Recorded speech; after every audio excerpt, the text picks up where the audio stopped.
Ready, we'll go live. Okay. It Do it looks like we're live. going live. We're doing it live. Fuck it. How's it going, everybody? All right, check it out. I'm 97 Bravo. This is the Convergence, and we are live. We are with Brad of the Scarif Scuttlebutt Podcast. Say hi, Brad.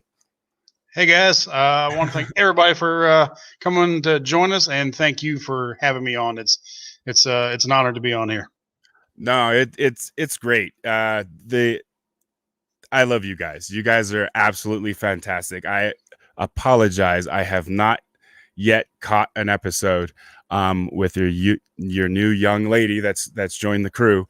But I'm on my way. There's a lot of, as you know, there's a lot of stuff to catch up on. But the reason you're here is it's in celebration of the wonderful, wonderful world of nerds. Okay. And part of that has to do with where do you fit on the spectrum? You know, there's the geeks, there's the gamers, there's those sorts of things. And then, you know, you find yourself, or at least I did, I found myself feeling sort of on the outside, or I had a foot in a lot of worlds. And I played sports, I was athletic, I was into Star Trek, Star Wars, all this stuff.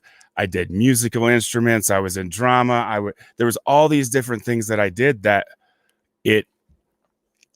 what it felt like was that, oh, hold on. That messed me up there.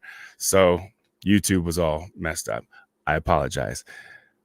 But my point is that I found myself seeing other people who weren't traditional in that sense when we see movies or we see them depicted in on TV shows or in comics and stuff. You don't get me. You don't get Brad. You get Ned from Spider-Man. You know what I'm saying? I'm sorry, but that's the image that's conjured up. Wouldn't you agree? Oh yeah, definitely. I mean, I'll never forget. It happened a few months ago. Like, at work, guys can't believe, I'll obviously rant about Star Wars ad nauseum until somebody stops me, but then I can shift gears immediately and start talking about football and Right. What's currently happening in the NFL or college football or what have you. And my guys, of course, I've stayed in long enough, and we'll get to all that military stuff, but I've stayed in long enough where I'm the old guy in the room, and they're like, Senior Chief, I can't believe you know football. Like, they're completely surprised, and I'll school them on stats and everything else on NFL, and they can't believe it. And I'm right there with you. And the reason, both being military, there's a reason why so many of us are in the military, is because joined the military because we didn't fit in. We didn't fit the mold to begin with, to hell with the mold. To be honest with you, there is no such thing. And I like the premise of your show, what you're doing, because what I found now, at work, is you just got to be the first one to say something. You got to be the first one to do something. And I've gotten way past the point. I don't have a filter anymore. It's gone, and I'm better for it. But what I found is you just got to be the first one to say something, no matter what it is, and then other people will join you and will feel more comfortable in saying stuff. Come out of the closet, if you will, whatever the case may be, and Right. in this case, geekdom or nerddom, whatever you want to call it. And then they'll feel more. I'll give you an example right off the bat. I had a guy, really, really smart young kid, but he wouldn't say anything, and I couldn't get this guy talking. That doesn't work for me. I need people talking around me. But I couldn't get him to say anything, and or nobody else could. And I'm like, let me just find out what it is. And I'll just, we're at work one day, and I was talking about Magic the Gathering, because I've been playing that for a few years now. Mm-hmm. And out of nowhere, he's like, "So, Senior, you take a look at those new cards coming out?" And since then, I can't get the guy to shut up. And I say that in a good way, so you just need, you just need to get people to open up. and Right. you're better for it. It gives you common ground to relate to people and to be able to talk with people. Right. I mean, especially with the today's environment, the thing that is most concerning is the fact that people are so quick to just cut off, and they're just, I'm done with that, push to the side type thing. And I think a lot of what is important with starting a conversation and actually breaking down those barriers is finding common ground. And that was one of the things that I found so fantastic about just all these different communities that sort of rub up against each other, was the fact that there was this common ground of, regardless of what your skin color is or what your hair color is or where you come from on this rock, hey, you have a Star Wars t-shirt. I mean, we'll get into the military stuff. We're just kind of doing an introduction, but have you ever been anywhere where people point at what you're wearing, or they're wearing something and you're like, I know that, Yeah. That's Michael Jordan or whatever. You have that connection. You can't speak the language, but there you are. You're having a bond because you recognize pop culture that was on a shirt or something. It's fantastic. And I tell you what, it used to be, if I was in a grocery store or whatever, I wouldn't say anything. If I saw someone with a Star Wars t-shirt or what have you, I wouldn't say anything. But nowadays, I'll just be like, man, love the shirt. And you just start up a conversation, and, not to blow it out of proportion, but especially these days, man, with everybody being so cooped up and isolated, you don't know what people are going through right now. So that one conversation that you have with them in Target, maybe the conversation that brings them back and gives them, some hope and humanity. But, Scarif Scuttlebutt, we're going on 2 years now, man. So Ro's in the chat for us, and I want to thank Ro for joining us in the chat. Also, what's going on, Ro? Yeah, Force of Lights here. Thank you, ladies, for coming by, and obviously Cam, Charlie Skywalker, one of our favorite friends. Thank you, all you guys, for coming to join us. But when we started 2 years ago, it was during Star Wars Celebration Chicago, when that was going on, when we still had Star Wars Celebration. And we were, he talks about meeting strangers on the internet all the time. But, we see past the bullshit. And that's what we want to do with our show. And, we'll be talking lots more about the politics, but we made a pledge that we were going to stay centered on the podcast. And you would think, well, that's a brilliant idea. We call ourselves, I don't know how it is, one episode we called ourselves the Switzerland of podcasting, because we wanted to stay neutral. Like, we don't care. We talk about having those, back to elementary school, those lunch table conversations about Star Wars or whatever the case may be. And you just had your conversation. Everybody said their piece, and then you kept eating your bologna sandwich. That's what we want to do. Right. You would think that would be a universally accepted idea. But, what we found over these last 2 years, there's definitely a good core group of folks that love the show and will tune in every single week or whenever we can put out a show.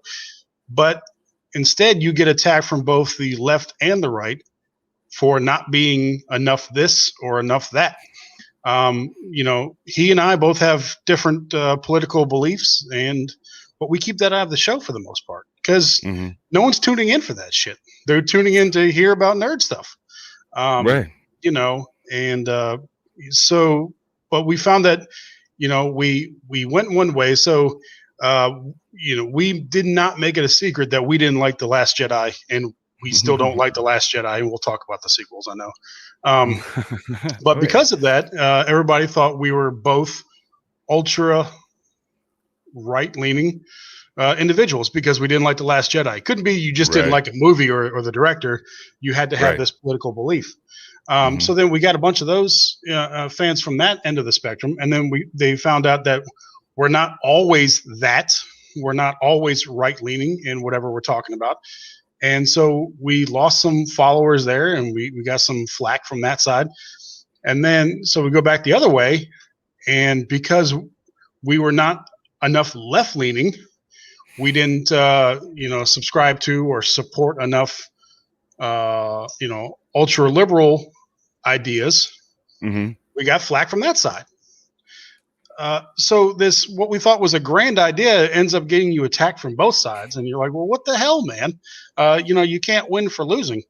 And I love coming on your show because I can say whatever the hell I want to here, and those tuning in can hear me say it. But Always. it's crazy. Like you can't win for losing, no matter what you say or do. Cancel culture. Well, I'm sure we can talk about that. But it's nuts. You can't just have a conversation anymore. No, and that is the trick. And I think that primarily, I don't necessarily know what I was waiting on before doing something new for the first time. I mean, it's been a few months, but what I did know is there was something about what I was doing that wasn't necessarily jiving with what I wanted to be doing. And then when I sort of stumbled upon this, because I was hearing other things, but talking with other people as well, it just made more sense, because the one thing that we don't see is we don't see people having discussions that don't necessarily follow lockstep, the exact same thought process to get to how we got to the same conclusion. And so that's part of my thing is again, the non-traditional, as I sort of proposed it to Brad here, was the non-traditional geek, the non-traditional nerd. It's sort of hard to walk the halls when you have a Letterman's jacket, and you got a Star Trek lunch pail and the cute girlfriend, and you got friends over here, and you got friends in the shop class over here, and you could talk and mingle among everybody. But then when it actually comes down to who's closest to you, there's it's few and far between. And you find yourself with like the hard 2 or 3 friends. And it's very similar to what we would sort of think about when we think about like a traditional geek or a traditional nerd. What I wanted to do with you today, this evening anyways, was transitioning from that sort of broad view is to get into the military aspect of it. We can get back to the geek, but what brought you to the decision, or was there anything that led you to think, for whatever reason, the Navy was a good idea? What happened to you that you thought, no, I'm just kidding. You know what I'm saying, though? Oh, yeah. Some people have a story. I mean, if it was just about college money. We got a story. Lay it on me, man. and it kind of goes in parallel with the other topics that we're talking about here, as far as not fitting the mold. So I've been in the Navy 19 years now. Going on, next month will be my birthday. 19 years. So, high school, and I post a lot about this, Facebook, Twitter, public school, it's not for, I don't know who it is for, but I can tell you it's not for people like us. And by like us, I mean independent thinkers. So you go through, elementary school, middle school, you're fine there, but you get into high school, and then that's when you really start to not fit in. And you don't fit in because, high school is very regimented. You will learn this at this time, the bell rings, and you do that. That's not how my mind works. That's not how a lot of our minds work. So as I was going through that, I thought I was the one that was the problem. I thought something's wrong with me. Everybody else seems to be doing just fine. Now, I'm not going to sit here and pat myself on the back. I've always been of higher intelligence than the average person. based off test scores, whatever, just Right. my retention.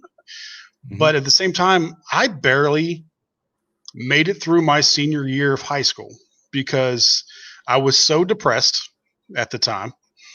I didn't go to school, I feel like, half my senior year. I was in the National Honor Society, and I'll say it here live on YouTube. I got kicked out of the National Honor Society because I didn't fulfill all the duties and responsibilities of that. Right. But I made it through, but just barely. But having no sense of accomplishment. But as you've said on Twitter, you're given this blueprint for life. And this blueprint for life says, thou shalt go to high school, thou shalt go to college, thou shalt get your 9-to-5 job after that. Mm-hmm. So, and I went to high school in Virginia, outside Richmond. I got accepted to a couple schools. One of them was James Madison University. I went to JMU, nice. And JMU is a great school. This was the year after Playboy had voted it best school to go to for the prettiest girls. I'm like, man, this is great. And then I got there and I realized where the hell am I? I don't know what I'm doing here. And so I want to make sure I hit on this. Part of that is you're supposed to pick a major. This is part of the blueprint. You have a major. And again, this is something I thought was wrong with me. And I don't like the term Renaissance man because that makes you sound way better than what you are. Right. But I literally like everything. I like history. I like science. I like philosophy. Whatever the case may be, I pretty much like it. And I like to learn everything about everything.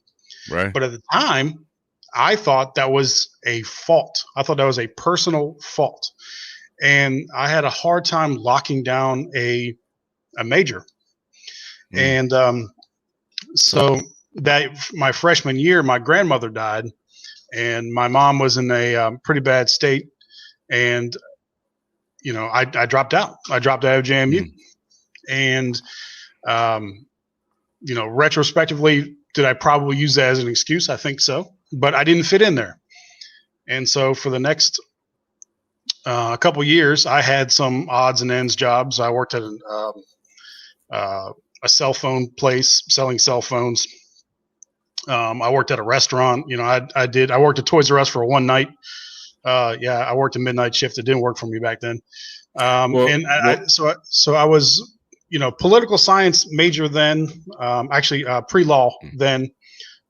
With international business as a minor. That was the first time. So 2001 comes around. It is now a couple of years later, so I can date myself. And I'm like, well, I should probably go back to school. So then I went to VCU, Virginia Commonwealth University, right there in Richmond, and I got into the pre-med program there. And because they have MCV there, which is one of the best medical schools in the country. Yeah.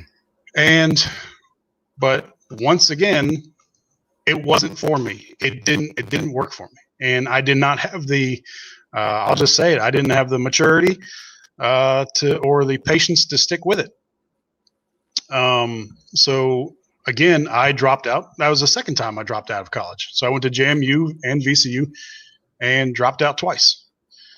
Well, let me just pause you right there for a second. Yeah. What was it about those experiences at those universities? Was it the universities themselves?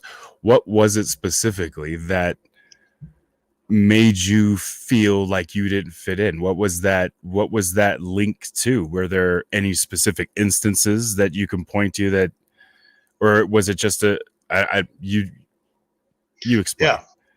It was nothing with the schools themselves. JMU out there in Harrisburg, Virginia, beautiful school, beautiful campus. VCU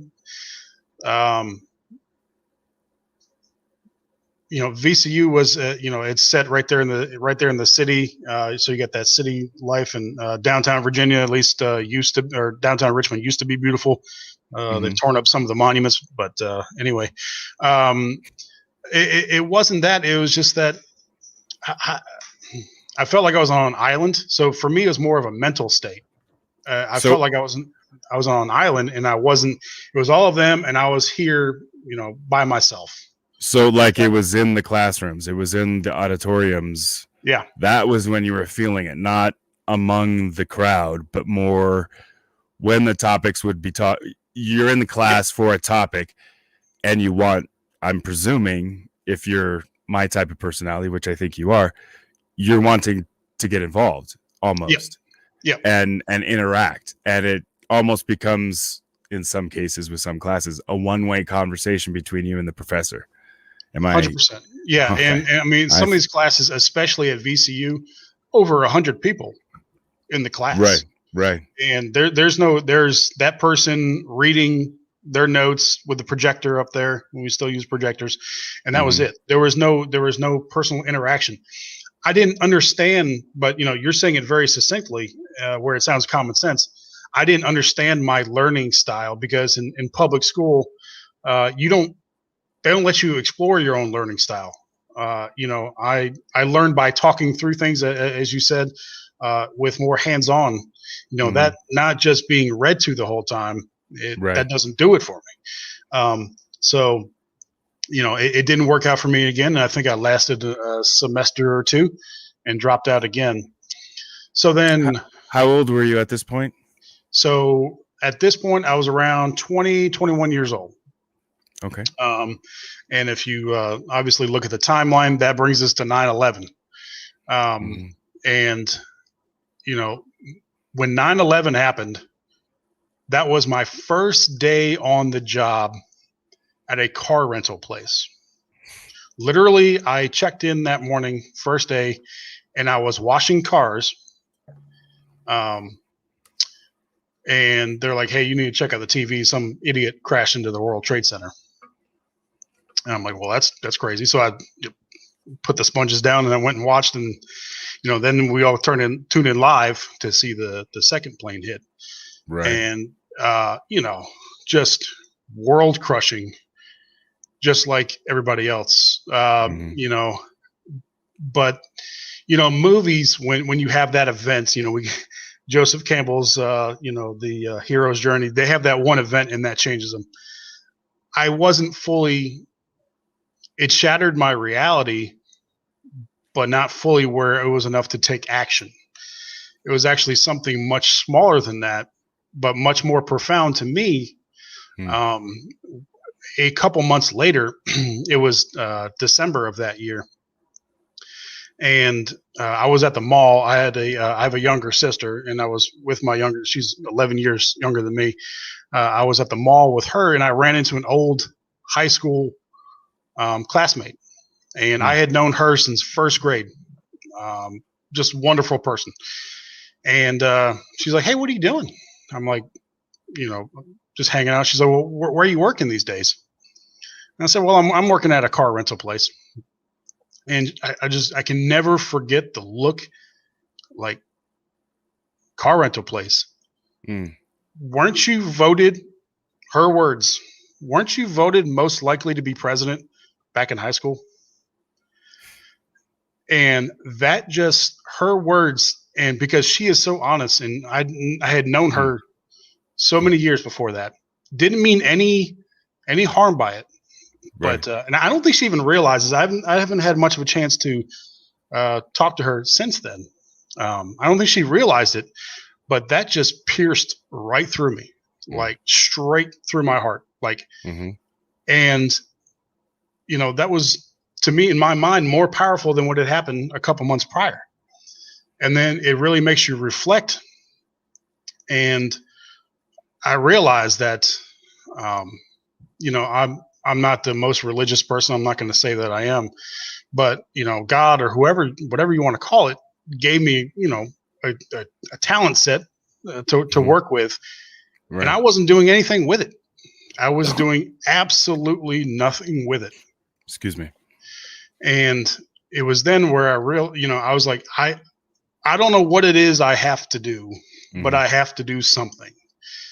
And, so then I started looking into it, took the ASVAB, mind you, I'd been out of high school for a few years now, took the ASVAB.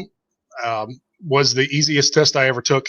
I was done first, and I got a 98 on it.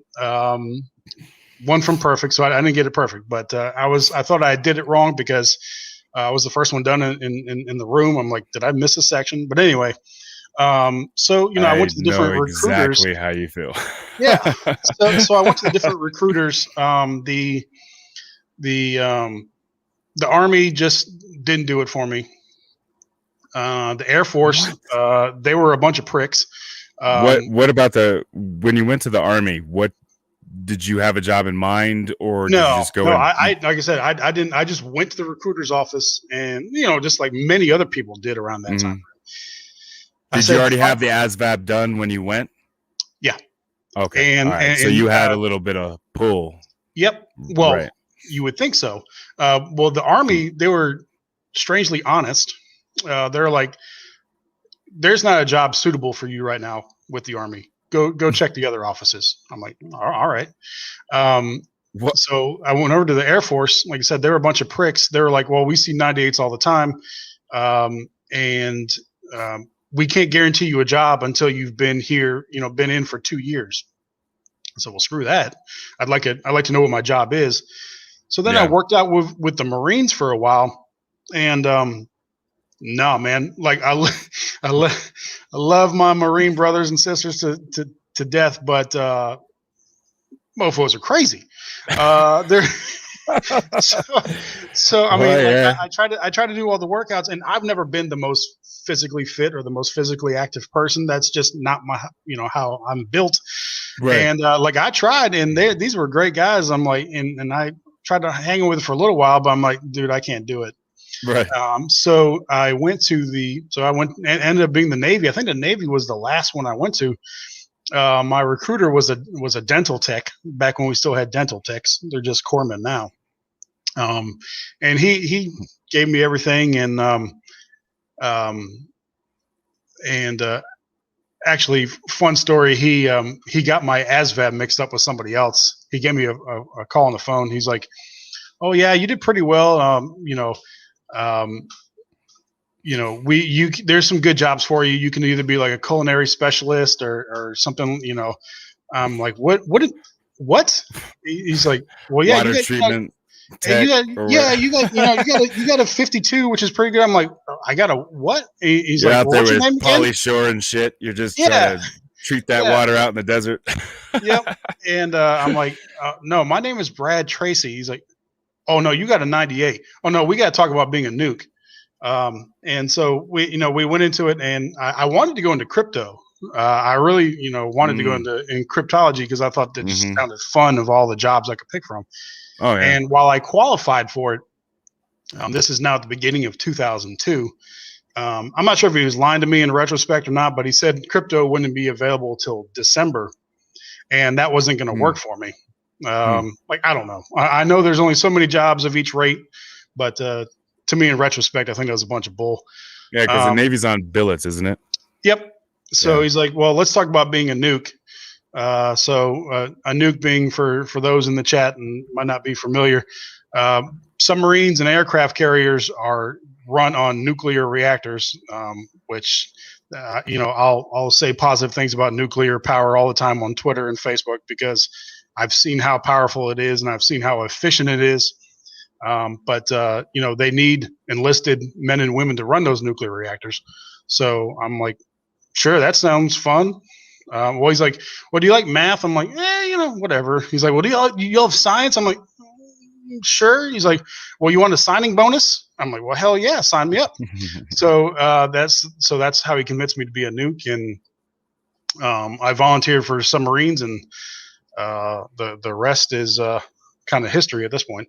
But yeah, that's how I got to be in the Navy. From not fitting in, as a teenager, through college twice to, just needing to do something with my life. And, kind of ironically, I talk about this to my guys. When I was pre-med, I didn't want to stay as a pre-med student and a medical student because it was going to take me too long. That was where my mind was at that time. It was going to take me too long, whether it was going to be 8 years or 11 years, however long the whole process took. I couldn't do that. And now here I am 19 years later in the Navy. Well, jokes on old me. I maybe should have been a little more patient. But well, I think that comes with that, though. I think that I know much like yourself, the ASVAB was, it was almost as though when I was done, and I was the only one that I could see of our group. When I was done, I just finished. I just went at my speed. I couldn't see who else stood up, whatever have you. And when I stood up and turned around, the recruiter was like, "Did you give up?" And I said, "What? I don't understand." And he's like, "Dude, there's still like 45 minutes or whatever the time. I don't remember what it is. I'm just shooting at a time." Yeah. He's like, "Did you answer everything?" And then the guy was walking over at that time, and he's like, "Oh yeah, no, he answered everything." And so the scores were just, I'm like, I don't even know what they were like, "What do you want to do?" This was the Army. Yeah. What do you, just pick something. You could do whatever. But no, I feel that impatience. I feel that that was a lot of the thing I didn't fully recognize until I got out of the military, was how I was so impatient with other human beings. And then that journey led me to sort of where I'm at today, which is not quite a 180, but certainly different. And I'm curious, I was only in 7.5 years. And so my military time shaped me. But as I've gotten older, it is a moniker, but it doesn't define me. It's something I've done, but it's not who I am. And that was sort of when I've had discussions with people who haven't served or don't know anybody in their family or close to them who has. It's almost like, I don't know, a priest sits down next to you and you're like, well, hell, what the hell do we talk about? You know what I mean? It's oh, you're a veteran? Yeah. Well, wait, huh? You have no idea what I did in the military. I could have been, like you said, culinary artist. I could have been flipping pancakes and making omelets for 2-3 years for college money. And this is, I've spoken privately on Twitter and stuff with some of our civilian counterparts there on, content creators, that everyone who serves, I thank profusely. I think that it's and if I don't do it, if I'm unable to actually go do it, I know at least I've recognized that person. I know that person was recognized in public. But I think it's important to recognize that there is a service, and then there are those other types of jobs that sort of the pyramid kind of gets narrower very quickly as it goes up. And I think one of the things that drew me to you, and this was a couple years ago, I don't know if you remember it, was you were talking, there was something in the news about the military at the time, and you had said, "This isn't the military I joined," or something to that effect. And so I sort of zeroed in on it. What's different now? Because I was only in 7.5 years, but then I got out in 2005. So it's been 16 years since I've been in. With your career, describe how the Navy has changed in those 19 years. It's weird, because you always hear of the guys that retired, like, back in my day, and hear the old crusty guys talking, but I'm there now. To your comments about knowing folks in the military, I still feel weird, and I've posted stuff like this when people thank me for my service. It's we live in a country, and this is both good and bad, where we're to the point where we deify the military, which I don't believe in deifying anything. No. And I saw an article one time that almost pissed me the hell off. I'm glad I read it instead of just reading the headline, which said, "Stop thanking me for my service." I'm like, where the hell are they going with this? And but I read the article, and it ended up being a brilliant article where we live in a country where, if, you see me in a gas station, you say thank you for your service, but that's where it ends. Right. If you want to thank military members, then any courses of action you want to take beyond just saying thank you for your service, look into how the VA takes care of veterans. Just for the love of God, talk to that person, not as a military member, just as a human being.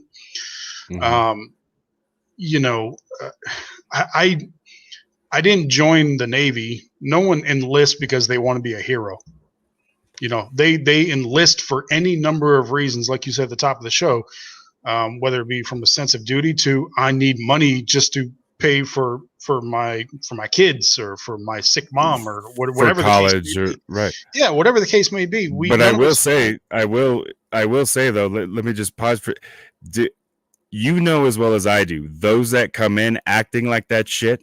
I'm here to be a hero. I'm here to be a SEAL. I'm here. Now, don't get me wrong. There's nothing wrong with goals, but precisely the type of individual that I'm talking about that goes in there, Billy Badass, and I'm going to take out Osama bin Laden myself and all kinds of other shit.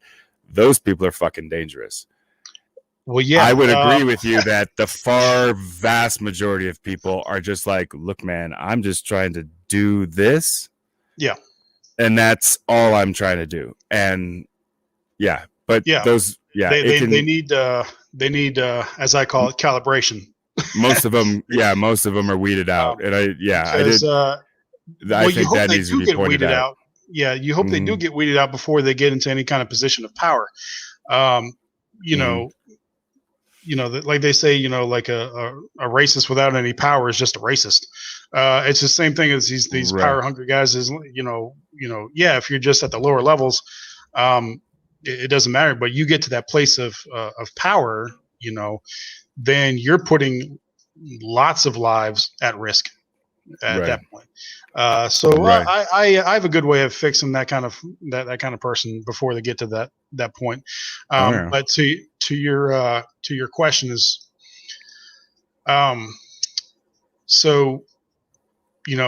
chiefs have been around in the Navy since 1893. We've been doing this thing since 1893. It's always been said that chiefs run the Navy, and I agree with that. But you might remember back in you said you got out in 2005. So this was pretty much like right after you got out. My official date of enlistment was in 2002. So this would have been right after you got out, is when the Navy and the military in general said they wanted to start running the military like a Fortune 500 company. They made all these promises to civilians and to the public that, we're going to be better. We're going to run this like a Fortune 500 company, and we're going to want to get people to come to us because we are a Fortune 500 company. Air Force has been doing that since the 90s. Yeah. So and then with the whole CMMI and getting on the same grading scale as their defense contractor counterparts, it's the most bizarre shit I ever heard. So if that might sound like, oh, that's a good business structure. No, that's not how this works. So it's not a business. No, it's not. And the problem is, they want us to do, they want us to do more and more with less and less. Right. And they, so let me preface, let me back this up. And I'm sure you saw this more in your day than even I have. Hazing used to be a very bad thing in the military. Hazing, I think it spanned across every single service, every branch, and it was bad. And the one good thing that we did was stamp that out. I would say, nothing's ever fully gone, but now it's identified and quickly taken care of. So stamping that out was a great thing for the military, a necessary thing. But you have this pendulum now that swings the other way. Mm-hmm. And the problem is, it's swung with such force and so far that, the point of boot camp, there's a reason why we're in uniform. There's a reason why it's called uniform. Mm-hmm. You're supposed to be the same. And now, and you're supposed to be integrated because this is a completely different lifestyle than wherever you came from. Mm-hmm. Doesn't matter what your background is. This is going to be completely different than that. Right. But now, the way the process is, there's such a focus in this society, and the military always reflects society, albeit it lags behind Mm-hmm. society, but it eventually does reflect society. And there's such a focus on the individual now that that's very hard to work with the military. Because there's a reason why we only have last names on our uniform, Mm-hmm. and Right. and your branch. But now, everybody that enlists, and still kudos to them for enlisting, but they Right. want to be treated like individuals. Right. And that is a remnant, I think. Were you in when Eric Shinseki was the Secretary of Defense and he changed it to Army of One? Oh yeah, I remember when that happened. Yeah. Okay. So, I don't know what I was thinking. I had a brain fart. You wouldn't know who our secretary is, or it wouldn't be common knowledge anyways. Anyways, my point is, so we go to the Army of One, right? Yep. And everyone's looking at each other like, what the hell? Yep. And then we take the black berets from our Rangers and we give them tan berets. Now, if they're fine with it, I'm not sure. I just knew more than a few who weren't. So, yeah, now you have, again, thank you for your service, but you have people whose job is 9 to 5 in an office as a legal assistant, just like you would be out on the street, or they do payroll or HR. There are people whose jobs are like that, and then they go home. There's absolutely nothing wrong with that. Those jobs are vital to the engine of the military. The problem I saw at that time, as well as in the corporate world afterwards, was these individuals who had this much experience, call it boot camp in the military or college in the civilian world, and they're looking around in their first few weeks going, so how do I become a manager? Yeah. And it's like, okay, whoa, let's just slow everything down. You have years as a journeyman before you even get to the point where we would consider you.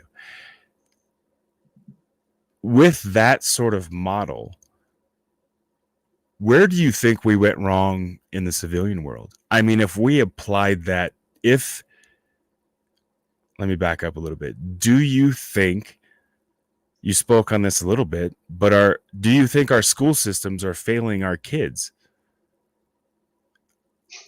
How deep do you want to get? Well, my point is it's going back to an answer you've already given, is that you believe they have. And so my point is that I think our schools are failing us because you should have known, you should have been grabbed at an early age and steered. Now, you may not have been a nuclear technician, you may not have been a chief in the Navy, but society, I think, has, or used to be this way when I was little, steer you sort of in a direction and pluck you out of obscurity within the grading system. Okay, so in elementary school, to give you an idea of what I'm talking about, it just so happens that my brothers and I were identified as being more advanced than our peers. So by first grade, I was moved into a second grade class. So there were 10 of us in first grade who were in a second grade class. And it was a mixed hybrid thing. And that went all the way through elementary school. And then I, pre-algebra early and all kinds. So everything was kind of early. But those traits were identified early. And I was given the opportunity to advance. Conversely, there were kids who were identified as not being on par with how the rest of, or the majority of the class was progressing. They were falling behind. Those kids were identified and other steps were taken. By the time I got to high school, that was less of a thing. Far less kids were failing or falling behind. Nowadays, well, let me back up a little bit. A lot of the reason they weren't falling behind was peer pressure. The teachers were a little bit more, I felt anyways, engaged or had a little skin in the game because it felt like a moral duty to do the right thing for these kids. When you fast forward to today, my sister-in-law is a teacher, and there is a very 9-to-5 feeling that I get from some of these other teachers that she talks about. It has gotten to a point where the kid is literally thrown into a system and is literally left up to everybody else except the system with which they're in to help them figure out where they're supposed to fit in the society. To your point earlier, they literally want you in a box and they only want you reverberating the certain things that they say. They don't want you coloring outside the lines. But in their defense, knowing this, they're not trained that way anymore. There are no more skills given to teachers to help them figure out the high end outside the box or the low end. And then drive those kids in individual directions, or to try to, some teachers do, touch their lives so that see these different traits in these kids and help pull them up. I didn't get that in high school. That all faded away through junior high into high school. It was kind of like, oh, now you're on your own. And the kids today, well, shit, especially with this the virus going on, the school system, you have these teachers that don't even want to go back to school, but they still want to get paid. So bringing that back to how the military does what it does and says, okay, thank you for serving. Now you're here and you're going to spend several years. You know it up front. You're going to spend several years before you get to that goal. There will be carrots along the way to kind of keep you on track and keep your nose clean. And if you work hard, you'll get there sooner. That's all they promise you. And then not necessarily get to an NCO, but get to the opportunity to go before to the board and do all that stuff so that perhaps you're selected to become an NCO. Excuse me. So that's my thing is if we took those traits, I mean, there's a lot of things about the military you could just go ahead and flush today. I mean, like the whole medical system and stuff. I mean, there's a lot of things that are broken, but it is a big engine and it's not a business. So how else do you do that? That's a topic for a different day. But how do you take that one piece out where, how do we get this new generation of kids to realize that and to really accept the fact that college doesn't equal $100,000 job? It could. But in most cases, it's going to be the bare minimum you need to get into the door. How do we change that culture, that expectation of, where's my trophy? I just showed up today. Where's my trophy?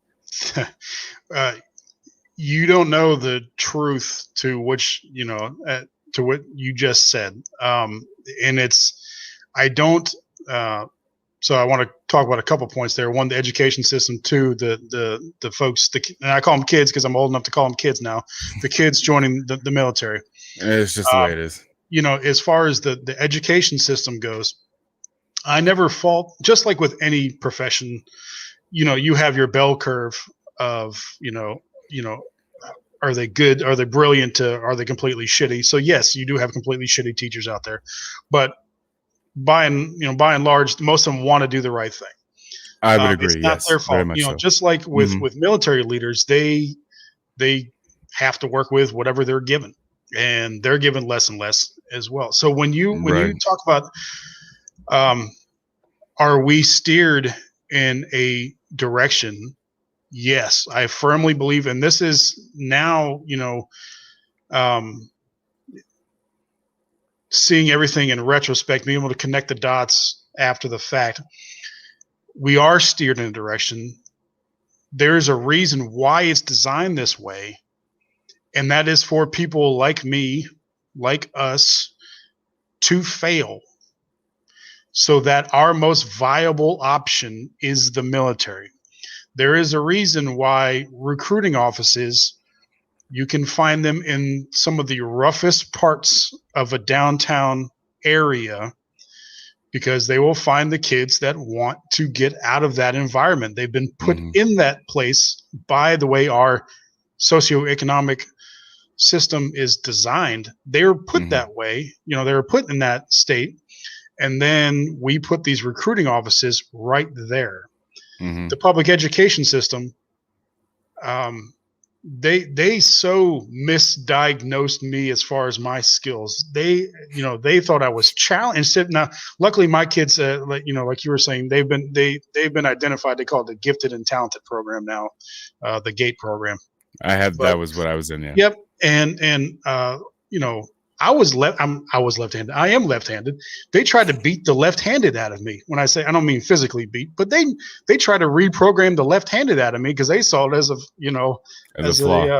flaw, as a mental defect. You were different than the rest of the sheep. Yeah. So we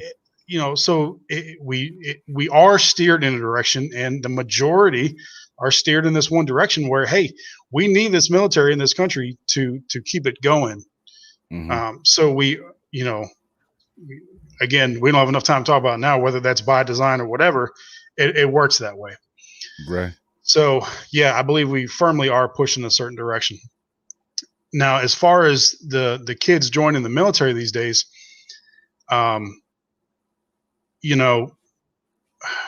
we live in a world where kids are committing suicide because of things that happen online.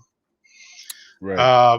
Someone says they're bullied on Facebook or Twitter or whatever, and they end up taking their own lives because of that. People live, and I used to be the same way. People live off likes and retweets. I say it all the time. I used to live in a ginormous echo chamber. We'll talk more about politics. But back when my political stance was different, I used to have an account that had 10,000 followers on it on Twitter, and I would live for the love, the likes and the retweets that I would get. And so now we are programmed. You type something up, and then what do? You check your phone 5 times. Did I get a like? Did I get a retweet?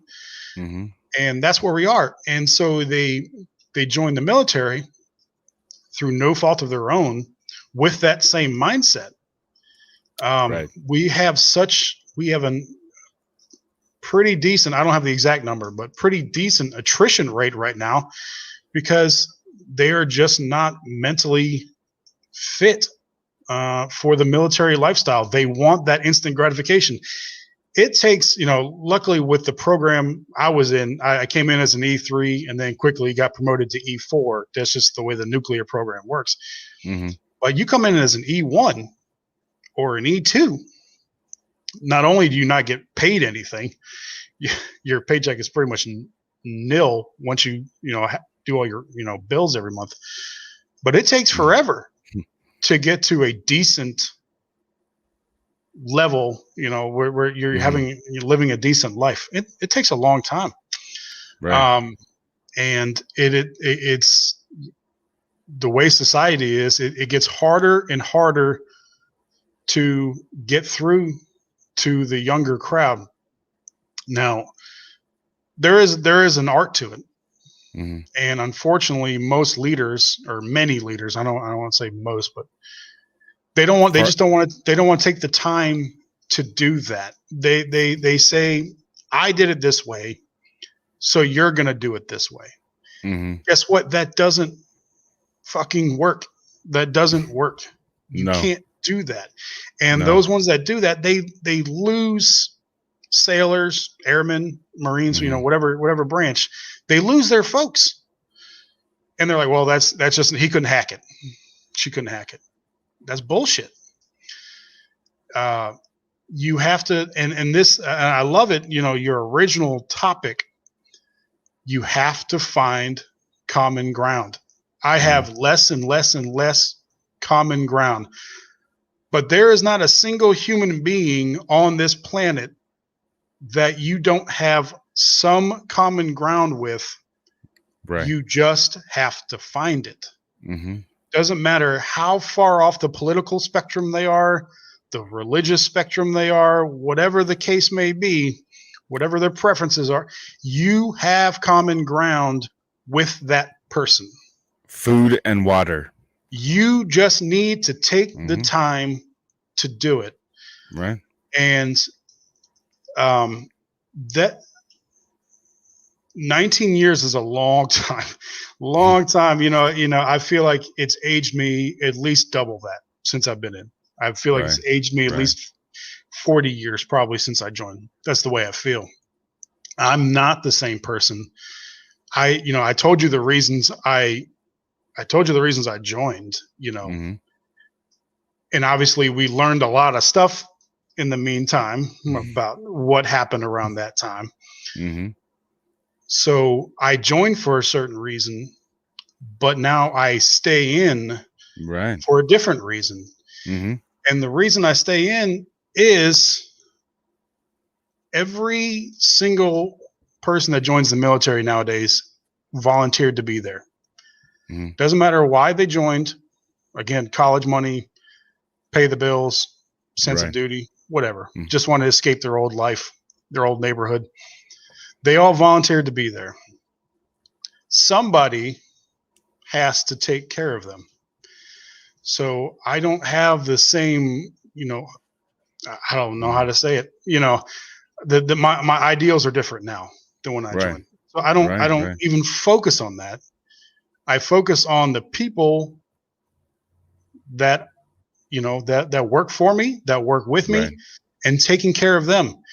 And brother, that's worth it right there. Knowing and being a military leader, especially at my level, you have to be a counselor, psychologist, psychiatrist, financial counselor, employment counselor, marriage counselor, you name it, you have to be that. Now, if you want to be worth a shit. Right. Now, as a chief,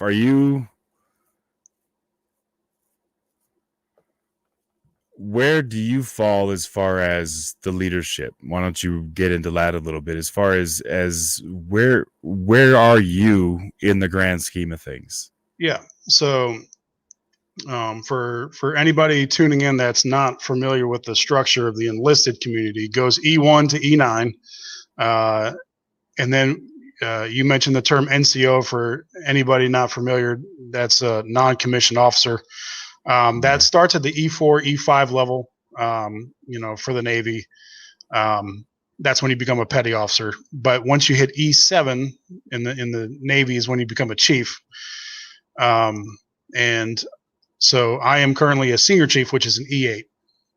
Highest you can go is E9, Master Chief. Don't really care if I make it or not. I probably will. So if you want to talk about how that equates to the civilian world, you can, if you have an office, the senior manager in the office is what I would equate to. Not the boss, that's, somebody on the officer side of the house or, but the senior manager in that office. And I tell you, the reason personally why I stay in is to have more and more of an impact. Because when you're an E4 and you're an E5, you're like, man, this shit sucks. I wish I could do something about it. But it's designed to suck for you, and that's what you don't understand at the time is that all right, this shit is supposed to suck right now for me at this rate, at this job. It's supposed to. But you're looking over going, that motherfucker, that dude just got promoted and he's over there doing that stuff and I want to be doing that. It's like, okay, slow your roll. There's a time and a place. And like you guys have billets. So the Navy has billets, which means that there are only a certain amount of people are allowed in a certain amount of job at a certain amount of rank. And everybody moves around, they retire, they, whatever it is. And so you literally have to wait till a spot opens up, right, for you to petition for it. You test for it, don't you? Yeah, well, so up to the going to E7, going to the chief level, you test for it. Air Force still test after that, but for us, we stop at going to the E7 level. And yeah, there's only so many quotas available each year, so making chief is a huge thing. And but even as a chief, as the E7, that's high up for people that are not familiar. That's good. Like, you're living a good life, right? And you have a decent amount of power to affect change. But you still want to be able to affect more. And the difference between the E7 and E8 level is huge. Now you're talking about, instead of just one division of a few guys, and I use guys as a gender neutral term, you have a few guys as a chief, but then you get to the E8, E9 level, and now you're at the department level or the command level. And so your decisions affect a lot more people. And I've seen it done wrong so many times in my career. Like, I feel like if I think I can do it right, it is my duty to do that, to do it right. And so that's why I stay in now, just because of that. So you serve on as someone. So, hey, Matt Vader 74 is in the chat. Hey, you know what? Before I get to more questions, we have neglected for an hour. I apologize. I have neglected for an hour my super chats. Let's get to super chats. No, I'm just kidding. But thank you guys for being here. I thoroughly enjoy. I've been trying to watch you guys talk as we've been going on. But if you're much like me, I simply couldn't interrupt the man. Well, any more than I already had. But yeah. So Matt Vader's here. Camry Semi Productions. We've got Scarif, Scuttlebutt, podcast. I can't. Ro's supposed to be working, but instead he's watching the YouTube. It's past my bedtime, I'll tell you that. But yeah, it's fun having you guys here. I really appreciate it. I really enjoy and really appreciate you guys showing up. That was really cool. The last stuff I did was, I think, in December. It might have even been in November. I don't know. I don't know. But anyways, this just seemed more me. And yeah, I appreciate you guys showing up, and the tweets and stuff. I've seen them, the retweets and those kinds of things. And yeah, no, it makes me happy knowing that, the support that's out there and everything, and keep it up and tell your friends, and don't forget to like, subscribe, comment, do all that stuff down below. Okay, cool. That's all out of the way. Cool. See, that's what family actually looks like, as opposed to people that pretend to like you for 1 second, then will stab you in the back the next second. I don't know what you're talking about, but the fun stuff that not on my show. I can say whatever the hell I want to. Sorry, Rob. No, right. It's but you know what? There's a level of that happens, I think, with anything. It's just a matter of, what's your tolerance, and what some of the stuff that I'm not going to tell in our DMs, but some of the stuff that Brad and I have talked about privately is it's come down to the how we perceive the males behind us, those to the left and right of us, but most importantly, the males that are coming up behind us, the next generation, and watching the entertainment in and of itself. Okay, so we get into the sports, we get into movies and comic books and TV shows and those kinds of things, and I know it to be true, but in the last 21 years since the turn of the century, it just seems like, you were speaking before about how the culture sort of bleeds over into the military and eventually sort of semi catches up, just at a slower rate. The speed with which it seems the culture is trying to slide into so many other facets of our lifestyles that it's almost become indistinguishable, to where if I'm driving down the street and, well, just given what's been going on with the recent Georgia voting laws and how that, for whatever reason, they deemed it necessary and part of the narrative to say that it was Jim Crow and restricted the law. I don't know what laws they were reading, but it wasn't the one I read. However, some other companies came out and said, shame on you, Georgia. Coca-Cola, Major League Baseball moves, okay, fine. So it's going to be local. I'm still not going to go to it anyways, but it moved from Atlanta. The All-Star game, they moved it from Atlanta, which is in Georgia, obviously, and then they moved it here to Denver, Colorado. This perpetual apology and sidestep and incessant fucking need to bend the knee. What's going on, dude? Seriously, what is going on? And this is leading into the we'll get into your politics in just a second, but what is this will lead into that. Where did we fuck up? Where did the ship go astray? Why do we have men in skirts and that's perfectly acceptable? Follow me on this. That's perfectly acceptable. Can you hear me? Oh, I think I just lost my headset. Say something. I got you on my end. Yeah, I lost my headset. Hold on. All right, we'll have to go like this for just a second until I can get back and fixed up. But so we have a society that, in the time frame of me growing up, okay, and I understand I'm 46, okay, I'm not some dinosaur. I'm not some, well, depends, I guess, on who you talk to, because my daughters would probably say otherwise. But the fact of the matter is that I do not feel like the dinosaurs that some of these people in the media would have me believe that I am. Okay, I am, and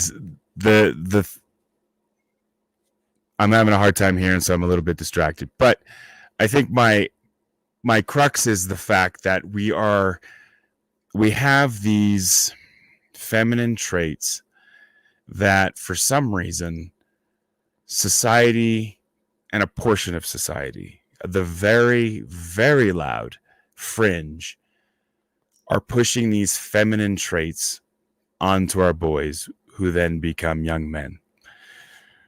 How, in the time frame that you've been in, knowing what your politics are, knowing how the world in and of itself has changed in vastly over the last 20 years, I'm going to round up, but how has that affected the group of individuals, the sailors that the Navy gives you to mold into the next, Chief Brad?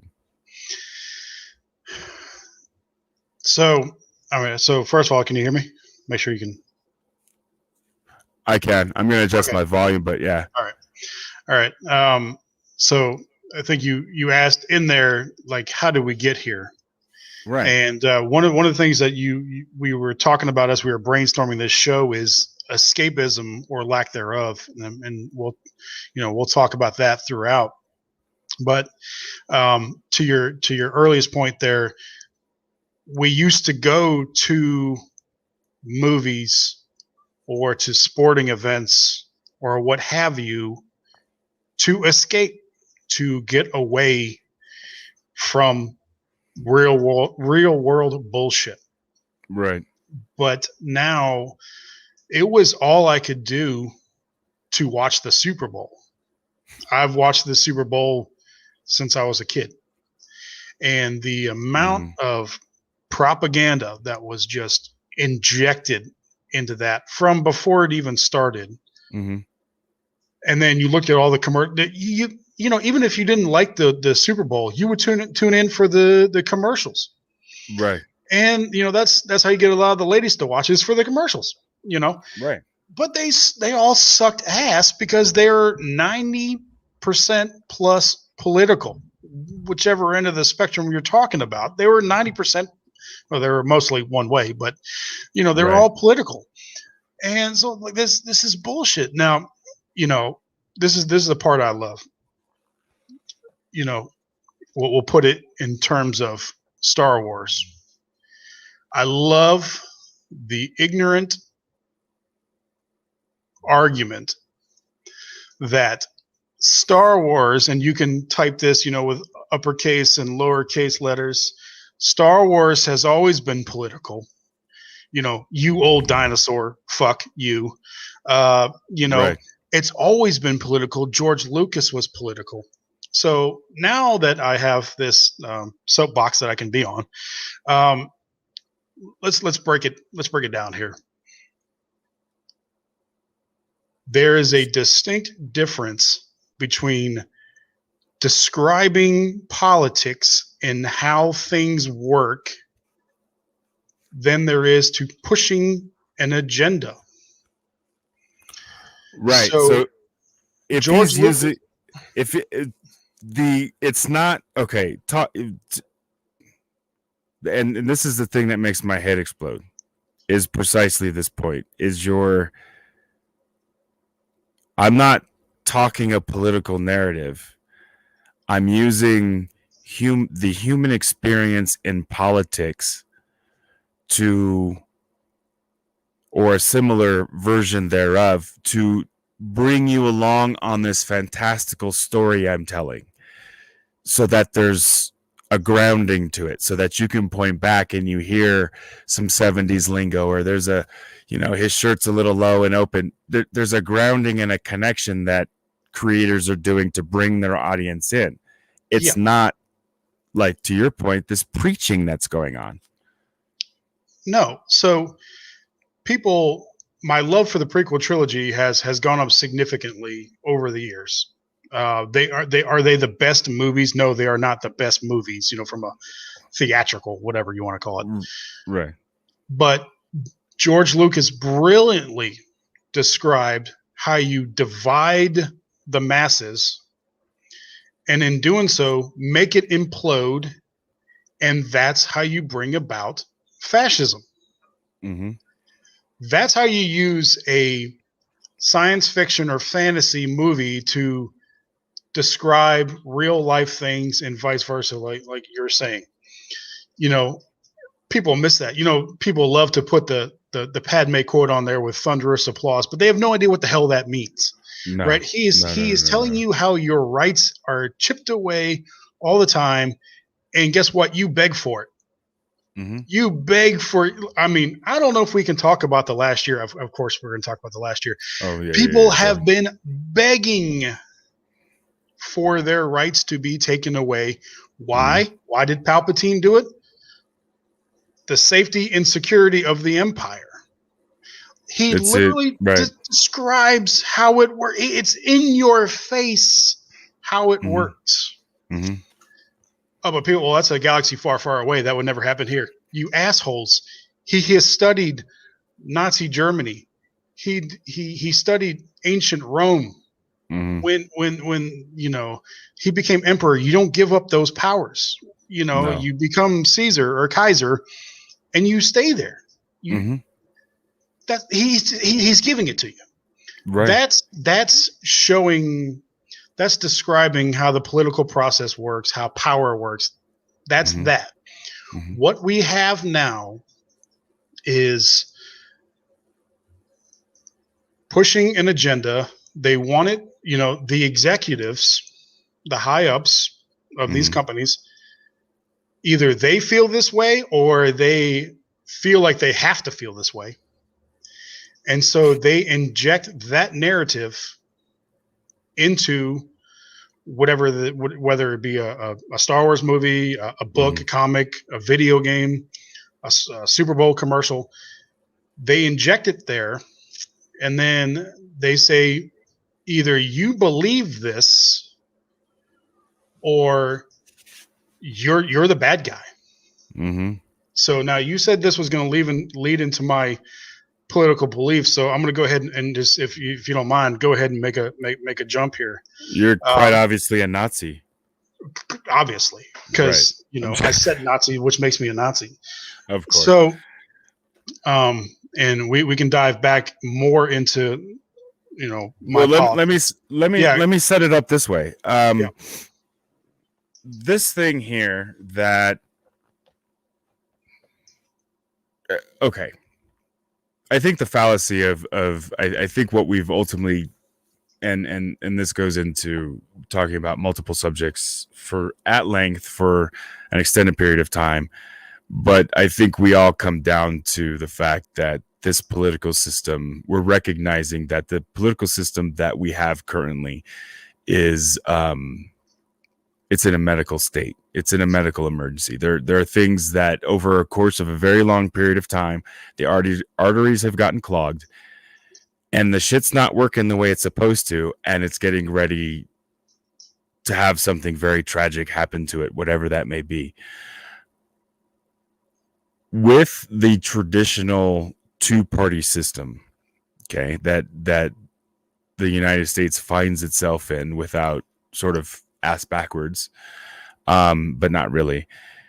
Where do you find yourself on the political spectrum in the grand scheme of things under this quote unquote two-party system? Where do you fall?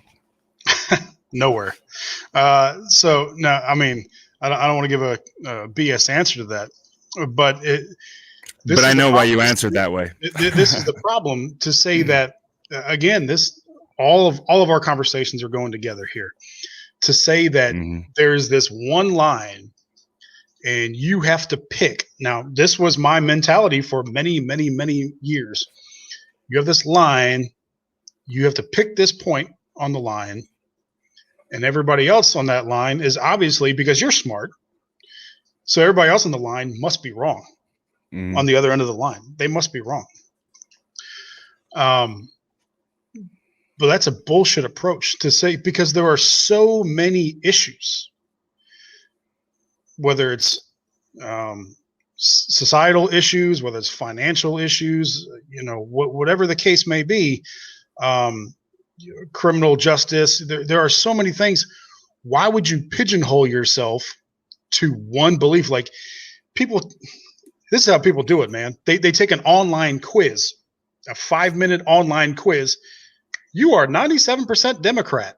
Really? Okay, well, right. Yeah, and share on Facebook and share on Twitter. Where they fit on that scale, yeah. And I'm a Democrat, so obviously all Republicans are wrong. So I'm gonna give a little bit of background and then tie it into my military career and where I am now and how I got there. And I'm gonna try to say it as succinctly as possible to not bore anybody. But going back to, you don't remember all your teachers, but there are certain teachers that you had in high school and middle school that you remember for a certain reason. Mine was Dr. Lockhart in 8th grade civics class. And you have those teachers that just get through to you in a certain way. And he was one of those few that said, this kid is meant for this. And it was in that class where I realized I love politics. And it was at that age, 8th grade, man, when you're like most, being influenced. And that was at the same time as the 92 election. And Bill Clinton, and I didn't know where I was at that time politically, but right. I started tuning into the debates and all that stuff, from an eighth grader's perspective. And Bill Clinton, everything, take all that aside, what we know about Bill Clinton to an eighth grader, this guy's got charisma and everything else. Hey man, I like this guy. And then he was on MTV. He was playing the sax on Arsenio. He was doing all that stuff. This dude's cool, and he says he wants to help people. And so I take a look at the Democratic platform, and it talks about, hey, we want good public education, healthcare for everybody. I'm like, well, that makes sense. You get the little Plinko thing. I guess I'm a Democrat. And I kept that, and I consider myself, I'm a for anybody who knows how much this is not me now, I consider myself an FDR Democrat. Yeah, sorry. We'll get to present. We'll get to present.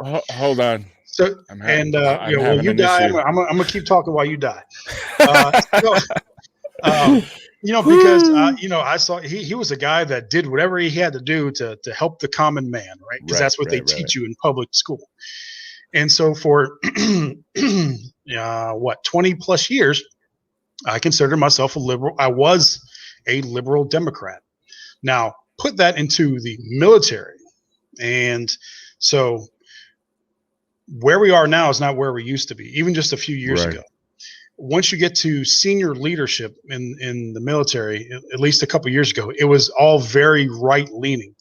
So you can imagine the conversations that I had as one of the few Democrats in the room with a room full of Republicans. Oh, but I had studied, I always studied. So I had reasons why we should have gun control and all this kind of stuff.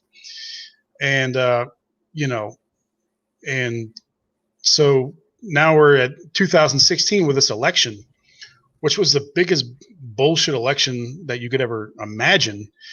And this is at the same time where I'm studying a lot more things and, come to the conclusion that she did so badly in that election. She had to have lost that on purpose. Just like when McCain picked Palin, I was, even as a Democrat, I was going to vote for McCain because of how far off I thought he was from Bush. But with Palin as his running mate, I'm like, no, if something happens to him, she can't be like. So I started. These elections are being lost. They're not being won by a certain candidate. They're being lost by the other candidate. And so now, how does that tie into being a nerd? I'm gonna share this on here, and I can't share this on Twitter because I've found it's not enough characters to explain it. This is now we're in 2016, 2017. On Twitter, I'm still very much left leaning, and this is at the time where they started the Representation Matters campaign. Oh, right. Okay. With that hashtag. And me being me, I was, pretty popular with that side of the spectrum at that time. They tried to get me to be one of the people to spearhead this. And so I'm in all these DMs with all these folks. You know a bunch of them. You just don't realize, But like who, for example? Well, I'm blocked by most of them these days. So they're not listening, dude. They're not watching. No one. No. I'm literally blocked by most of them these days. So I don't remember, all their names. But I think you remember a few. But imagine all the ultra left leaning ones that you can. I know who you're talking about. I don't know who you're talking about specifically, but I could imagine. So we're in these DMs. I'm obviously just teasing. No, yeah, I've repressed most of it. But we're in these DMs, and they're explaining how they want to go about this, and as they're describing this, and this takes you to where we are now. Mind you, I'm pretty pasty here. I'm about as white as they get from a skin color perspective. You are. I was getting worried. Yeah. They're in these DMs. They're talking about basically the way they're going to go about it is vilifying every straight white male to get their point across. And I'm always about how you sell something. How you present something. That was specifically stated. That terminology was specifically stated. And so, but it gets worse. I'm like, you can't. Sure. I was trying to explain to these folks, you have lots and lots and lots of allies on this side, straight white men. Right. You have lots of representation. It's a no-brainer. Like you want, it should reflect reality. So that, that message is pretty much a no-brainer. But then if you need to sell your point by vilifying somebody else, you don't have anything to stand on. You don't really believe in your point too much if you have to No. vilify somebody. So I pointed this out to him, like, you guys can't do that. And then what happened after that in these messages, this is when I got excommunicated. Well, this is start of the excommunication.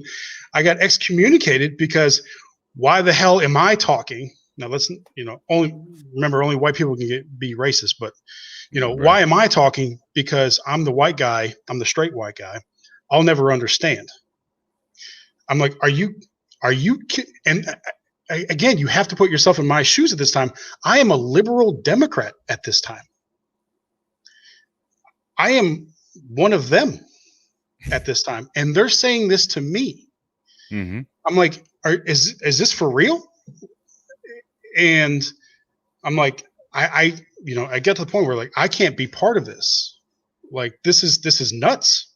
This is crazy. You cannot, like, you have a good message. It's a decent message, Mm-hmm. but you want to vilify an entire group of people. You're being hypocritical. You're literally doing the stuff that you're calling out right now. I can't be a part of that. And that was at the same time where, and Ro has to hear me tell him this story a bunch, but I was doing an episode 2. It was on back when the Spike TV used to show the movies all the time. I was live tweeting episode 2, and it got to the point where Anakin just told Padme that he slaughtered a whole village. And I always hated that scene because it's, George did such a bad job writing that one. But he wrote the character of Padme, and, Padme says, well, we all get angry. Like, this dude just told you he's a genocidal maniac. And you're like, well, you want some blue milk and cookies. And so I said that on this was 2017 now. I said that, but I said it, I'm fairly sarcastic, nearly 100% sarcastic so when I say things, like, I'm thinking it like, oh, this is going to be fun. Like, I wasn't even thinking. I said, I'm just going to say it. I blame Padme. And from there, that's when I was canceled. They started dogpiling me, calling me every single name you could think of. Sexist, misogynist, all this kind of stuff. The people who you were. Yeah, that group. Because when we say cancel culture, you end up eating yourself. This is when I feel like I was one of the early victims of this cancel culture. And mind you, I'm better for it. But they just ate me alive. When was this? When did you say this was? This was in around September of 2017 is when this happened. Okay. And so it was bad, like bad. When I say, like, I was, getting DMs talking about how they were telling me I need to go get counseling and all this stuff. I'm like, yeah, this is like, is this real life? Like, you see that little kid with a dentist, is this real life? That's what it felt like. And so if you now put all that together, and that's when I realized, that's when my reality was once again shattered, because, my political beliefs were questioned. The people that I thought I aligned with just chewed me up and spit me out. And I'm like, this is not right. And that's when it became clear to me that the whole left-right paradigm is a bunch of bullshit. It's a divide and conquer mentality. They, if you saw that clip that Charles Barkley just had a couple of days ago, they're dividing people on purpose just to keep them at odds with each other. And so that's when I became, I not an uppercase libertarian, but that's when I realized that I was a libertarian. I just want which I think, all along I was just a closet libertarian. I just didn't realize it. Mm-hmm. Everybody to do their own thing. This goes back to, some of the stuff we said earlier. if everybody's a libertarian, it just does their own thing, then that's not going to affect society as a whole. So, if you feel this way, sure, that's just you. But then when you make force everybody else to feel that way, that's when we have an issue. Right. Libertarianism, everybody, there's the non-aggression principle. You believe what you're going to believe as long as it does not impact or harm somebody else in the process. So right. So on that point, so the non-aggression, I would say that the non-aggression pact. Okay, this is the foundation of modern. It would be Ron Paul capital L libertarianism today, wouldn't it be? I mean, correct me if I'm wrong. I'm not as, unfortunately, as knowledgeable. I'm learning over the last year. There are some shades of gray that I've noticed. So why don't you talk more about that and what actually defines what would be the separation between the two, or between the libertarians and others? Yeah. So the non-aggression principle. Ron Paul. Someone told me to get involved or to get interested in Ron Paul years ago, and I didn't do it, and I wish I had. I would have been a different person much earlier on if I had. But I go back to Murray Rothbard from the 60s, 70s, 80s. Murray Rothbard is one of the pretty much the founder of what we consider libertarianism, and then Ron Paul picked that up. At least in the political spectrum, he did. But yeah, the non-aggression principle is you believe like you're going to believe, and you should have the right to do that. And the only time it crosses the line is if your feelings somehow either financially or physically hurt somebody else. So it's a pretty simple concept. There's only and so the role of government then is very limited. Is Right. only there to ensure that basically the NAP is not being violated. Besides that, it's do as you will. The only time that this comes into where there's friction amongst libertarians, well, we're seeing it now more with the vaccine and all that, but before that, it was just abortion. That's only really the biggest issue that libertarians can't agree on, is because when is the baby its own person is the question. Right. So when does the non-aggression principle apply to the child? And so that's the only issue that they're divided. But amongst every other thing, it's your body. You do with it as you choose, which is why a lot of the libertarians lately, they're very, very much confusing me with their approach to the vaccine and to potential passports and shit like that. Like, you might want to check your beliefs there again. Strange times, because this is what's pulling me to pay attention. And I don't know if anybody else is feeling this, but this is what's pulling me to pay attention, is the fact that to libertarianism are these, what I would have considered to be these traditional libertarians, or at least those that have been capital L for as long as I can remember, talking very much like what you just said, really sort of sidestepping or taking a pause from whether or not it would have 10 years ago followed a traditional belief system. Whereas now we find ourselves in such a strange predicament to where it's almost as though every side is trying to blame each other. But every side is doing the exact same thing they're blaming the other side of doing. And then all of a sudden the libertarians come in, and when I started to hear, it was only a few, but it was interesting to be like, wow, has it really penetrated that far that the NAP is now in question, or the people are literally looking at the NAP like?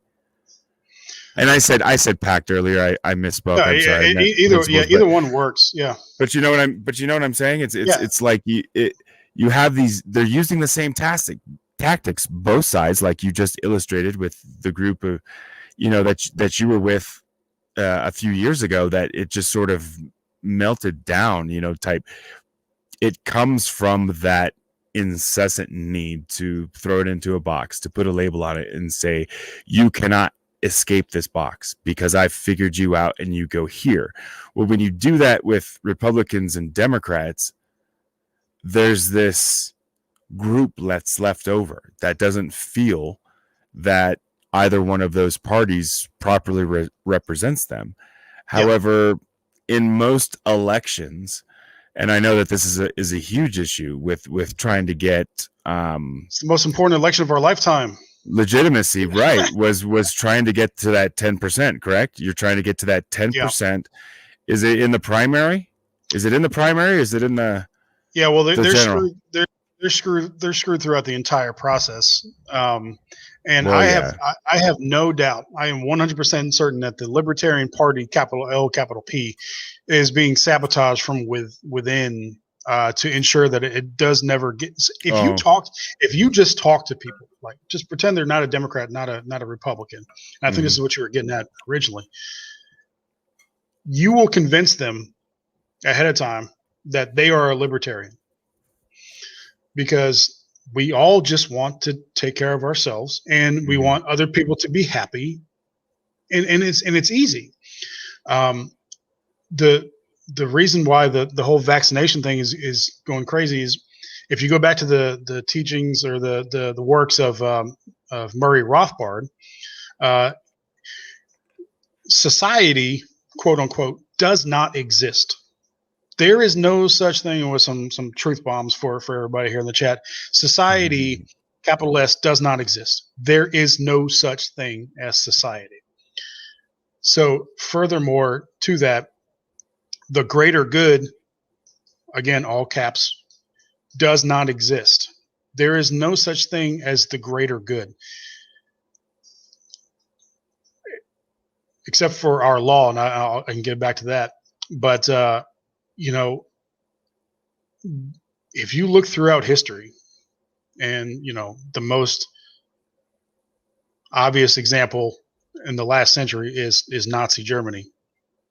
There are so many things done in the name of the greater good. Right. Do you think anybody in Nazi Germany thought they were doing the wrong thing? Now, mind you, most of them had no idea what was actually going on at that time. That's why I hate people throwing around the term Nazi, because they have no idea what the hell it means. No. Most people in Germany had no idea what was going on that time, but they were convinced that what was going on was being done for the greater good. So they got on board with it. The eugenics, right? This all goes back to eugenics. Eugenics became huge after around 1915, 1920. That's actually where the Nazis got it from. Eugenics became huge. Why? Because it was for the greater good. Right. Well, we want the perfect society. So if someone has mental issues, if someone has physical defects, obviously we don't want that to continue. We want a good, beautiful society. So we're gonna sterilize these people for the greater good. And so that's why folks like Murray Rothbard and those like him said, there's no such thing as the greater good. There is there's the individual, and that's who we need to protect. So the whole "my body, my choice" is such a freaking joke, because if you say that to that same person, no, you're getting the vaccine for me, not for you, it's for me. That is a complete violation of the non-aggression principle, where you are making decisions for me based off something that doesn't exist. Society doesn't exist. The greater good doesn't exist. Right. So I have to live my life.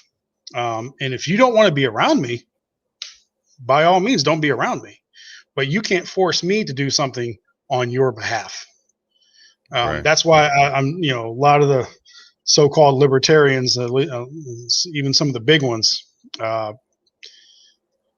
being very much on board for a lot of the stuff going on right now. Like, I don't care what your feelings are on the vaccine. You want to go get it, go get it. Right. By all means, if that makes you feel better, if that helps you sleep at night, go get it. But Definitely. Your decision should have zero impact on my life. Right. And nor You know, should it be allowed, nor should people tolerate when it does occur. And that's the thing that I think is breaking down is the other side, who the proponents of vaccines are encouraging it's I don't know if it's a self-fulfilling prophecy, but it's this I'm a better person because I'm vaccinated. yeah. And so here's my badge. I get to carry a trophy around that shows that I've been a good little person and I've been vaccinated. Now, to your point, I don't care if you want to get vaccinated or not. If that is the way you roll, then go get vaccinated. It doesn't affect me in any way, shape, or form. But just because you're walking around with a participation trophy doesn't mean that you get to come to my door and say, "Oh, it's your turn next." No. No, I mean I'm not, I mean, my opinion about the vaccine is not a secret, but I don't necessarily, for me and my lifestyle and my non-existent comorbidities, it doesn't make sense to me to take any of the precautions. Now, that would be, again, to your point as a libertarian, if I was living in a bubble. But as a part of a family where my mother-in-law is in her mid-70s, and then at the time before he passed away, my wife's stepdad and father were going through medical issues and the comorbidities, it would have been a nightmare had we just lived, to your point, the way, I'm living my life type thing. But that's not what you're talking about. See, we're making a choice as a family to say, well, we will mask up and we will social distance and we will 100%. Sit in the backyard and we'll come in on opposite sides and do all those things because we want to hug grandma, or we want grandma to see their kids, to see her grandkids or anything like that. We're sort of either taking a risk or taking precautions based on our own individual needs and wants and desires. But what's happening now is that those individual needs, wants, and desires we're being told that that's no longer important. And it's been done for a year. First, it was 14 days to spread to slow the curve or whatever the hell it was called, so we don't flood the hospitals and blah, blah, blah. Then it was no masks. Masks aren't going to help you. N95 won't catch corona. You won't catch the virus anyways. Okay, fine.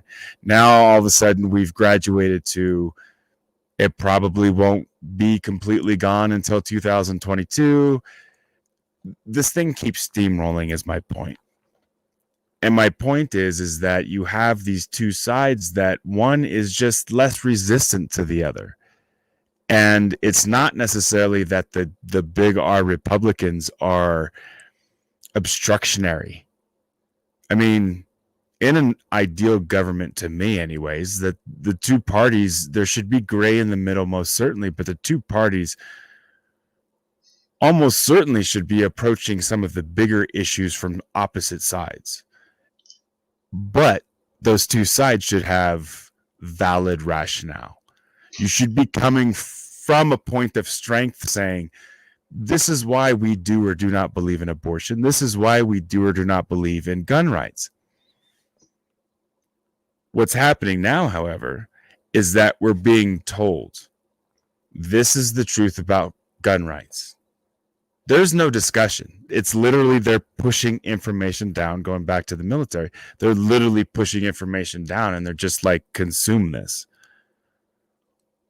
Which sounds an awful lot like what we deal with in the geek community. If you start getting in and talking with the inner people, is the people who are involved on a daily basis and make it a business, is this sense that this narrative, and this is the objection by a lot of people, is that they're being pushed. The narrative is being pushed in through our media, in through not only the news networks who are 90% opinion anyways nowadays, but now they're finding themselves on Disney Plus. They're finding themselves into our kids shows. They're finding their ways into our schools, into our movies. We've got sports people who are giving passes to certain countries on this side and then admonishing other countries out of this side of their mouth. We have, who are, by the way, being paid by China.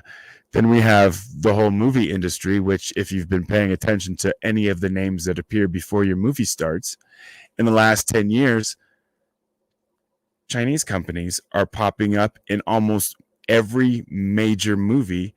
Every tentpole movie has Chinese money in it. Why? Well, there's a big market in China, and I don't blame people for trying to make a little extra cheddar. You know what I'm saying? The problem is, and much like I know you've realized, is that both sides want that Chinese money so badly that both sides have slid at different rates, mind you, but has slid towards capitulation with the Chinese idea, the CCP idea of the state telling you what you will and will not be doing, and you will like it. Or we will punish you by not giving you loans, or, you lose your job, or your kids can't go to the coolest schools, or whatever have you. You know what I'm saying? It's the whole social points of what's going on. With a new libertarian mindset, looking in hindsight, how do we, as a community, being of sort of a centristic, if you're looking at as a triangle, if the two sides, Democrats and Republicans, are pulling at each other, and just for the record, I've slid away from capital R Republicanism, and I just consider myself to be a conservative, but my state doesn't have that as a thing, so it says Republican, but I'm a conservative. They're constitutional conservative. There's some differences between me and the Mitt Romneys and John McCain's, but the main difference is that we've lost the ability to talk. And this goes back to my original thought, is our most basic thing that we have in common with each other is not only food and water, our abilities to spread and desire love, our ability to create. Okay, we're, to some degree whatsoever, you give somebody a stick and a pile of sand and tell them to draw something, and you're going to get art, and you're going to get not art. But it's an expression on its most basic level, right? We have lost that most basic expression, and that's two human beings sitting in a room talking about what's wrong and why. But it's not coming from a stance of, well, I think this, and so now I'm trying to convert you to my way of thinking. It's like we can sit here and say, well, I don't necessarily agree with that tactic, but I think we kind of want the best for America. The problem is that within the geek community, and within not only that, the world in general, is the fact that we've backed ourselves, we've required ourselves to be labeled. We need to be labeled. We've found ourselves needing to be told, so what the hell box do I fit in? So I know who has my back. Well, that's not the case. Because now instead of being on the defense and jumping in our own box, we've done it to ourselves. We didn't have to allow them to say, well, all conservatives or libertarians or white males or whatever have you are in this box. We did it ourselves. We said, we didn't like your movie. We're going to jump in this box and be around a whole bunch of other people that didn't like your movie. Right? It all starts off the same. It all starts off just like the very beginning of Lord of the Flies. Everybody's on the beach. Everybody's looking around. Everybody's wearing the same amount of clothes. Everybody is scared at the exact same level because no one knows what's going on. Then all of a sudden someone stands up and says, hey, we're going this way. When that happened, the need and desire to coagulate the anger and the disappointment that came out of The Last Jedi, and that movie in particular was such a catalyst to a wide variety of different things. I can't even talk anymore. But when you get down to the brass tacks, it came down to a difference of how these stories were going to be told. You had two groups of people, or seemingly, who believed that this was going to be an extension and a love letter to a Lucas. That's how we wanted to see it. And when the sequels come out, they're not that way when Force Awakens comes out. Then by the time we get to Last Jedi, the characters have been completely changed. And there's this sort of almost breakup with Star Wars at that point. Or holy hell, the people who are in charge now, we don't know what you guys are doing. But what it did was it created a schism, because you had people who wanted to like it. I don't have a problem with those people. Then you had people who absolutely hated it. And of course, I have no problem with those people either.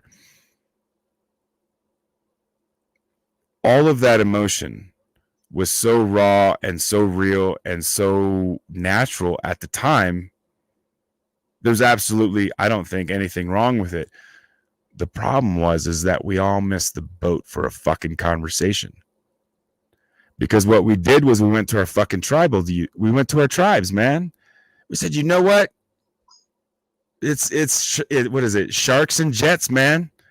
Everybody started backing up and pulling out switchblades. Fuck, cut you. Because it was not Luke. It was not Leia. It was not Han. What are we doing? And we just literally said, fuck it, man. This was such a slap in the nuts. This was just a punch in the boob to a bunch of Star Wars fans that everyone walked out of like, what the fuck what just happened? It literally felt, it felt like we were all nerds. And everyone said, there's a cute girl in that room, dude. Go in that room. And you're like, no shit, she likes you. Go in that room, dude. And you're a nerd and you like Star Trek and you're a little goofy and awkward and shit. And it's that one girl. Yeah, she likes you. Go in there. Sure as fucking shit, that kid opens that fucking door because he thinks that girl's on the other side of that thing. And you know as well as I do, there's 4 motherfuckers behind that fucking door. They pull him in. They pull his underwear up. They throw fucking water on him. They throw fucking flour on him. And now he's a fucking joke. But at least they subverted your expectations. They did. They did do that. But we all reverted back to that shit, didn't we? We all backed ourselves into a corner. And we went back to that tribal shit. And everything started to branch off. And it just this schism. But it wasn't just that. It was the necessity to fucking outdo the person to your left. That's the thing that really ramped it up. And the division the schism became so wide. There's no way anybody could reach across it. And that is by design, not by the creators who were involved in it, but in the system itself, within the entertainment system, within YouTube, with trying to get those clicks, trying to get, let's just throw names out here, quartering up or any number of people to skyrocket because it creates distension. So then if I can get one person on this side to get to 500 subscribers, and I can artificially get someone on this side to get 5, and then I can get them to go against each other, and then all the little people underneath them, we don't talk anymore because we need to be right. We don't have a discussion where we're actually communicating. Well, I didn't see it that way. Well, that's weird. Okay, well maybe I can look at it that way from this point forward. Instead, it's like, no, I believe this way. So what's the quickest way for me to convince you to believe the same thing I do? And that's not a conversation. That's you're debating. If every conversation's debate, then we've lost before we even open our mouths. How do we get back from your point of view, even in the smallest sense, with what's going on with our sports or the any sort of protesting or there's a connotation that goes with it now. How do we bring back? How do we merge the gap and get back to where people can actually start having conversations like the one that we're having tonight? Well, you just said a lot, and there's a lot to unpack there. But with The Last Jedi, and Ro and I talk about this at length on Scarif. That conversation in particular was sabotaged before it even started. In that, right, early on, even before people got to understand how this works. Early on, before the movie even came out, there were some folks who, in reality, were sexist, racist, all those things, actually. And they came out and said shit about The Last Jedi. So then it became, they planted that seed. So then after that, if you didn't like The Last Jedi, you were all those things. right. You were racist. You were sexist. You were misogynist. You don't believe in this and that, and you're this and that. And you're like, well, wait a minute, wait. I just said I don't like the movie. 5 minutes into the movie, I'm like, what the fuck is this? And what's with your mom jokes and hugs, and mind you, this was supposed to happen right after The Force Awakens. Literally, it happens, within hours of the, and it's such a different tone. Mm. And we haven't seen Luke for ages now, and he's a completely different character. And so we just, it just didn't find it as a good movie. Not even as not even a good start, just not a good movie. Right. Character development and plot and all that. Just that. But then you have these people like firing at you, and then you get to the point where you start questioning your own beliefs. Am I this? Am I that? And they're so relentless about it. Like, am I a sexist because I don't like Rose Tico? I think Paige should have lived instead. There is certainly a lot of passion that went in behind. I mean, you're right. It was front loaded. I mean, in hindsight, we were all. I mean, shit. If we just listened to friggin' Mark Hamill the whole year, we would have known that this thing would have been a turd. He was just telling us in every interview. Everybody who put a mic in front of him, he's like, "Don't fucking see this movie. It's not Luke." However, it was front loaded, and when people started to react, and this is the thing that like you were talking about before about having other accounts and stuff. I had this before, leading into Celebration, going in 2017, going into the year of The Last Jedi. But after seeing it, I mean, I would just bring my daughter. I was so pissed that it was exactly like the leaks, because the script had leaked, right? Because not the script, but the plot points. They'll go here. This person's going to do this. They'll go here. Shit leaked. And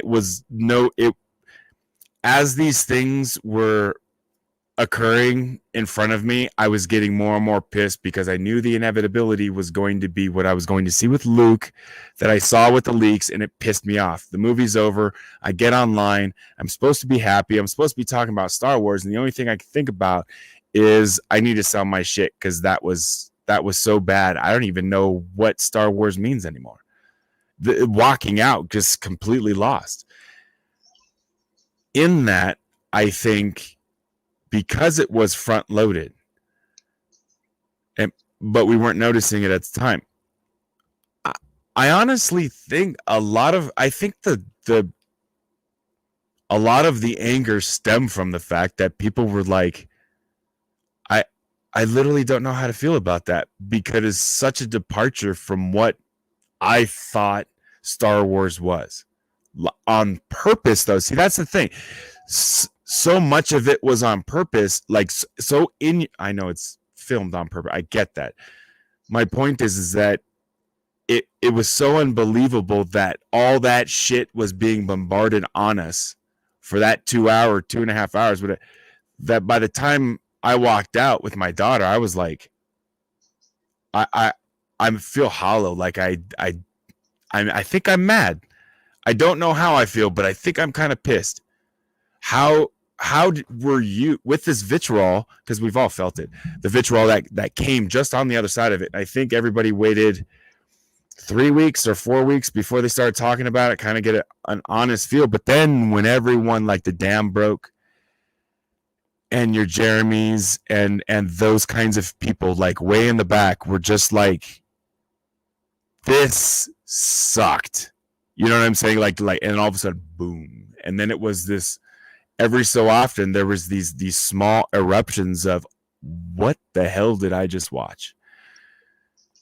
It was the reaction to those that actually pissed me off so bad, I left for a year and went completely political. And just like yourself, I had over 10,000 followers. That's all I did.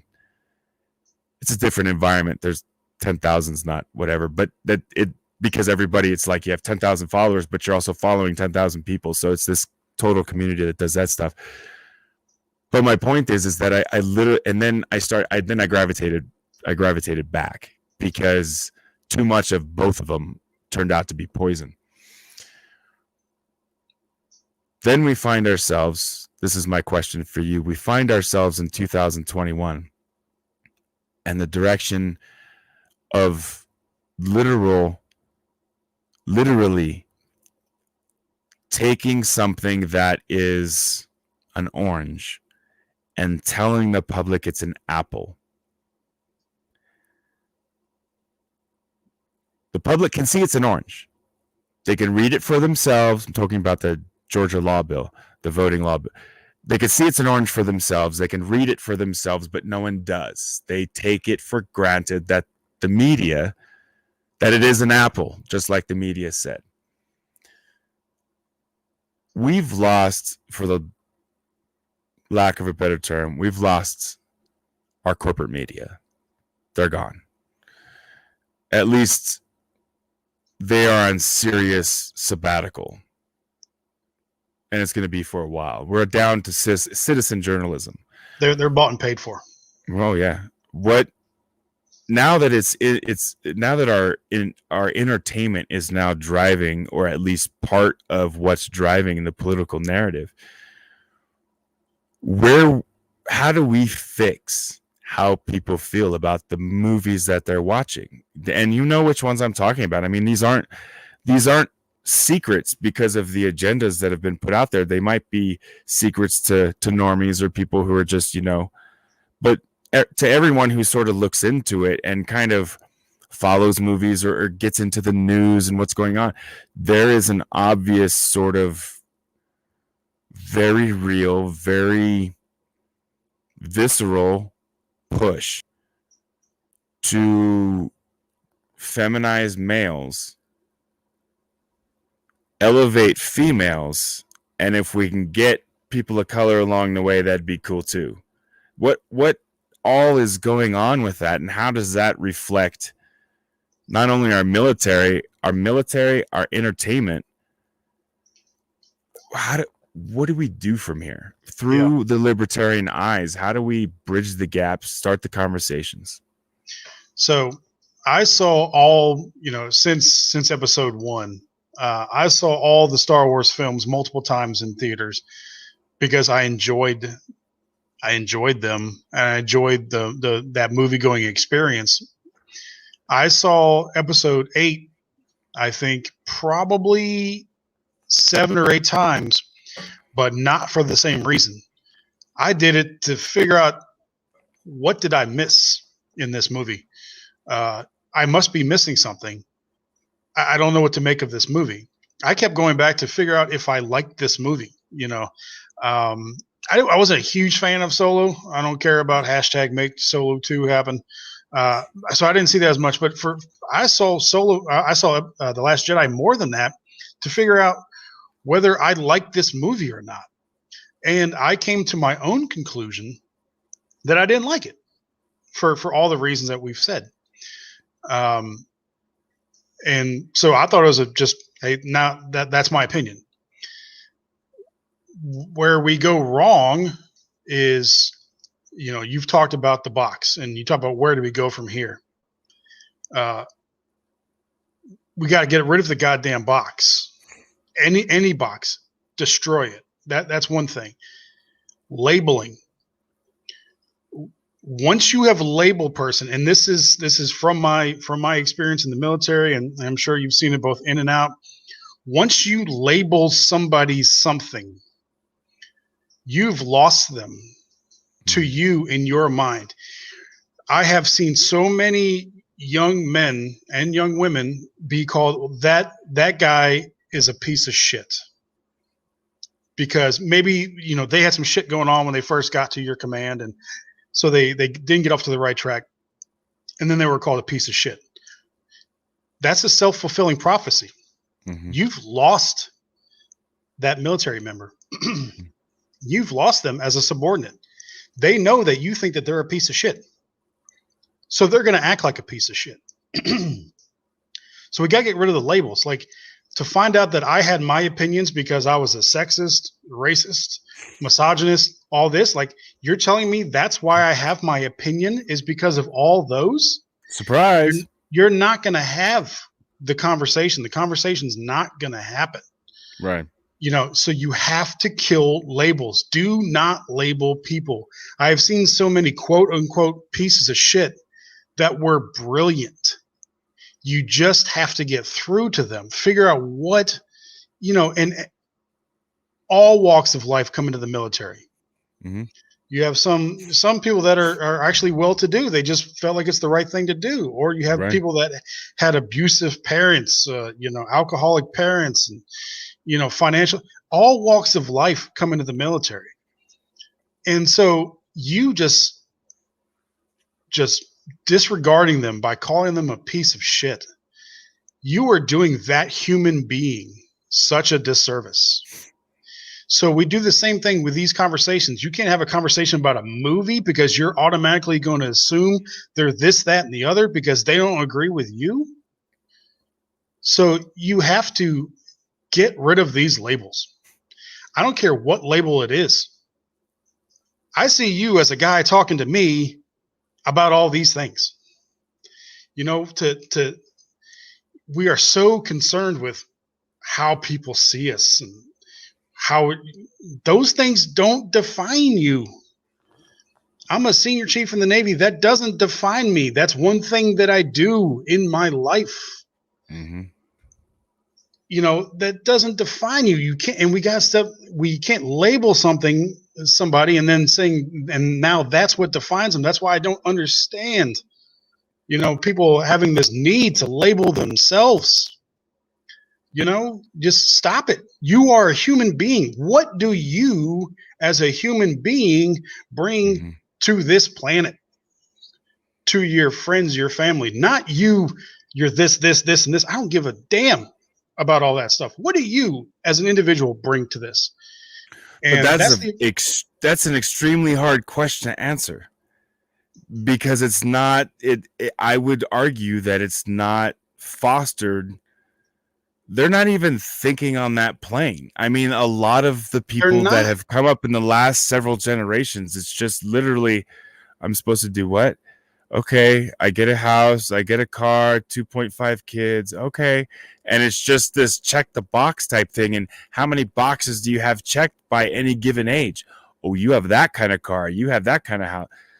And that becomes the life. Is this just, and we talk about the thing that, and you've seen me post, that you preach diversity.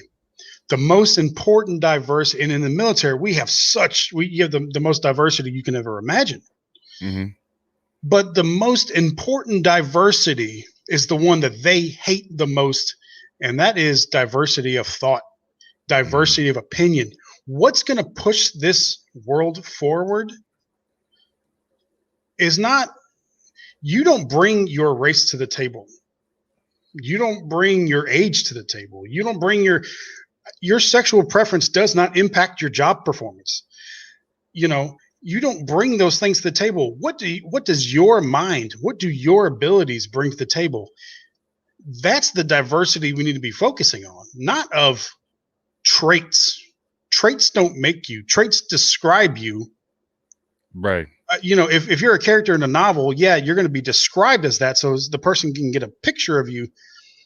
But that doesn't make you the character that, the actions of that person in the novel is what makes them a good character or a bad character. Correct. Not that they're described as this color, that color, whatever. So, if you're going to talk about diversity and you don't accept diversity of thought and opinion, we have failed. And we're it's going to implode. And we're already on that. So to counteract that, and this is why I brought up my old account, get rid of echo chambers. Echo chambers are the worst thing that you can. When you're in an echo chamber, you love it. When you're in an echo chamber, you're addicted to it. I had so many people that thought the same way I did. I had to be right because they all liked and retweeted me, so I had to be right. No one argued with me because I only followed left-leaning accounts. So they all agree with me. And guess what? You never grow. You have to get rid of echo chambers. That's why on Twitter, this is, and Rose in the chat, he can back me up on this. I make sure that I follow people that I don't agree with. And, I'll say, as far as the bell curve goes, most people I follow these days probably have some kind of libertarian leaning. But I make sure that I follow people on the left and the right that I don't agree with just to try to get their perspective. And, that always makes you think, am I on the right side here, or do I need to course correct to get right? So, and then these folks that will unfollow you or block you because you said something they didn't agree with. That's outrageous. But what it comes down to is, and what we have lost, and this is because of what we've done with technology and stuff like that, empathy is gone. Empathy is gone to the point where empathy is frowned upon. And this goes back to those, the representation matters things that I was talking about a little while ago. Right. They were saying me as a white man could not understand this concept. And I was being villainized because, I was trying to speak for it on about it and stuff like that. How could you? I can, because I'm an empathetic person. I can put myself in your shoes. How do you talk with people? How do we get past this? Put yourself in their shoes. Be brave enough to do that. Or take the time to pause so that perhaps you can kind of get the feel what it would be like to be in those shoes. So many people are they're trying so fast to be correct that they don't stop to pause where the other person may be coming from. So that was only my point, is the speed with which these people are making these judgments, which give you whiplash. Yeah, I mean, that's why I'd rather have a conversation like this. I don't know if you remember, well, I'm sure you do, but when the internet was young, so to speak, we used to have Discord. Oh, I remember. And back now when Al Gore invented it. So yeah, right. Before he tackled global warming. Yeah. But we used to have these discussions. Now, some of us became artistes in the fine art of trolling, and we did master that. But at the same time, even on the internet, you could have a very lengthy conversation, and you would just go back and forth. A very long post followed by a very long post, and you'd go back and forth. You can't do that now. I'll say 2 sentences on Twitter, and I'll catch 3 unfollows. Call me out. If you don't agree with me, call me out and tell me. And I would love to talk to you about whatever that is. But we can't do that because we're so fragile. Our egos are so fragile that just one pinprick and the whole thing shatters. That means you don't really believe what you think you believe on a deep level. If you did, you wouldn't mind it being questioned. in addition to that, you're afraid that someone else may notice as well. That's the driving factor. Did this person just see me for who I was? You know what I mean? Like oh shit, got caught, the lights came on, that raccoon just freezes. You know what I'm saying? It's one of those things of well, everybody says I should be like this. Then you're actually conflicted when you want to say something that actually matters, because it may upset any number of whomever. Well, if they were truly there for you, if they truly were trying to have either a relationship or at the very least a conversation, if you said something, would you throw water in that person's face and just leave the table? No. Yes, certain things fall into that category, but it is no shit sometimes on social media. It's the damnedest fucking thing. You're sitting here having a conversation, blah, blah, blah, and then someone cracks a joke or makes fun of you for something you're doing. And we're ribbing each other because we're a couple of dudes from the military, and I'm digging in a little too hard. You just disappear like a fart in the fucking wind, kid. But not only you, the clique with which you run, gone. What are we doing? Do you know how many times I have talked with people who have been in and amongst some of these rising or even big now stars where there's not even communication among the people who help raise those ships? There's literally a level at which they rise, and then the communication draws real close up, and the people that surround it in its most immediate circle reverberate. And if you don't, you're now on the outside of that, which of course I have no problems with. We're always going to have fiefdoms and tribes and things like that. We're going to be broken down into smaller groups. But when you get down to the lowest level and the individuals are now expected to single out other individuals, it's the actual reverse of what we say we should be fighting for. The way I've always looked at myself on this side of the military is very much like a sheepdog. Okay, most everybody will just go about their lives and they won't even pay attention to what's lurking in the woods, and that's my job. There is a need for individuality. However, there's also a need for community. You can be on the outside but still be on the inside. The incessant need to be so far on the inside nowadays doesn't just start and stop with social media. It continues on to, I've seen it, girls in cheerleading. There's friends of my kids or my wife's friends' kids or whatever. So it's cheerleading, it's in band, it's in this, it's in that.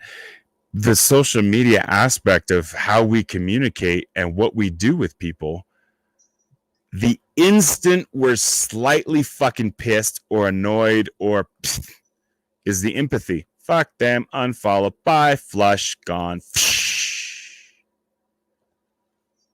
That's it, baby. I don't have to adult no more. I unfollowed. No, that's the trick here. This is the thing. We no longer know how to communicate. So now you have people who are acting like this at a level where there's a lot of eyes on them, and the system just perpetuates itself, because if it comes out that someone with an X amount of followers did such a thing, then it goes down. Everybody just, it's this, oh, well, that makes sense. Oh, yeah, I could see why they did that. Sure. And everyone just keeps telling each other that was such a great fucking idea. The problem is the idea that they're poo-pooing, or the idea that was so horrible that no one could talk about, was literally either self-deprecating, a joke, or something small. I mean, I can't tell you how many times when getting down to these brass tacks, You've seen the makeup breakup videos that people have done online. You guys didn't talk for how long? For what now? What happened? I'm sorry. We had the what? It was a misunderstanding. He said this. I felt this. And that's it, kid. That it has been broken down to the most basic brass tacks of bullshittery. And I know it's important to them at the time, but coming from our level, having been out in the world and seen how the world is in its naked glory, it literally cracks me up that there are so many people who have lost so much empathy on one hand, and on the other hand are so starving for attention that they're not true to themselves with whom they follow, as well as they're not willing to say bullshit to those that they do. I have no problem with that. As anybody who follows me on Twitter knows, that if I know deeply about something, if I have a deep knowledge about something, I'm going to talk extensively about it. If I'm pulling something out my ass, I'm going to say that too. Because there are people who have come up and say, oh, well, actually, well, I understand. I'm not a comic book guy. Hence, that's why I probably didn't fucking say that right. Or whatever it was. I'm not an uber deep historical, go work in the Jedi archive type of nerd. Won't ever be. Don't care to be. I am a nerd at the level that I'm at. And I don't need to, and I'm sure you felt this, you're currently in the military and doing things like this, which are above and beyond which most people don't even have the courage to even pick up a pamphlet.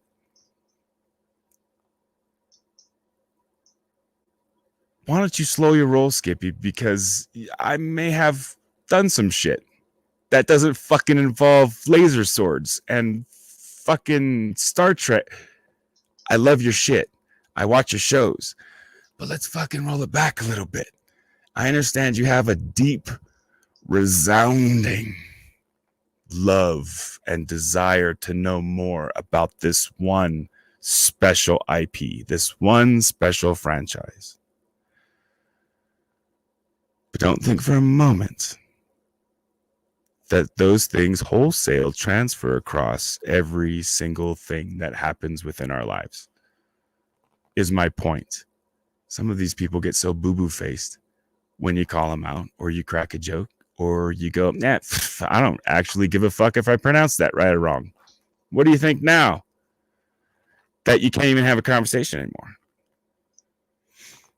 I don't, at first I was like, well, that's interesting, because I was confused, because these are the same group of people who are supposed to be, fighting this kind of shit or opposing it at the very least, using strong hashtags and shit like that, are doing the exact same thing.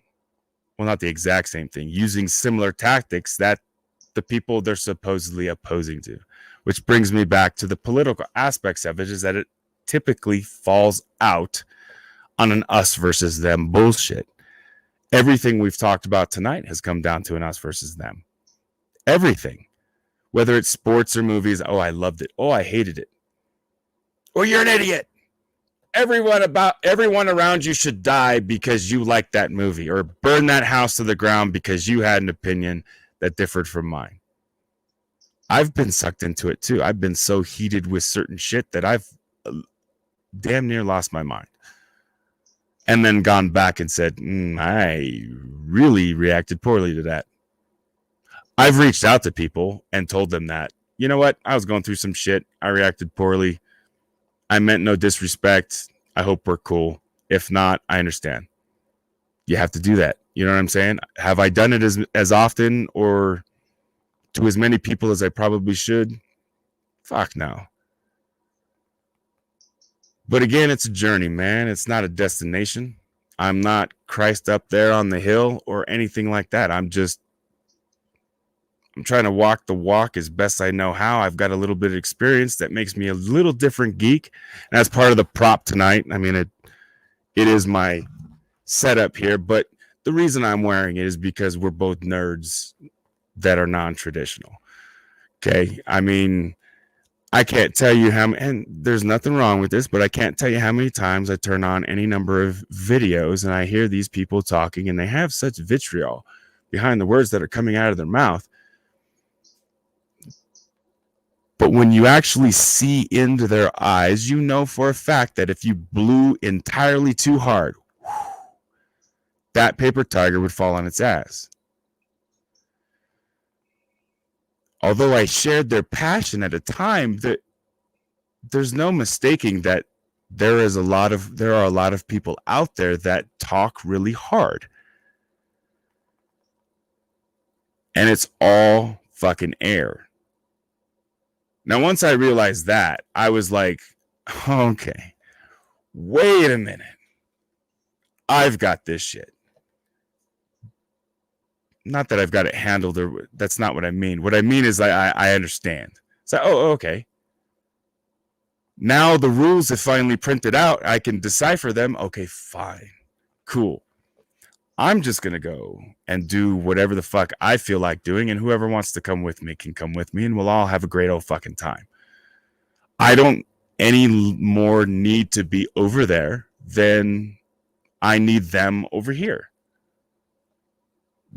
There's an okay, there's a level of that is okay, but if there's no hard feelings, and this is the part that is very different from the vitriol that tends to come from one side, is the us versus them has come down to your DNA, kid. It's come down to the fact that now you need to be destroyed. We need that DNA out of the gene pool. You need to not only be kicked off social media, but we're going to dox you. We're going to have people stalk your kids at their school. You won't get a loan at a bank because of how you voted. I mean, it's come down to we literally treat life like we do social media. I treat my timeline like I do any other sort of subscription.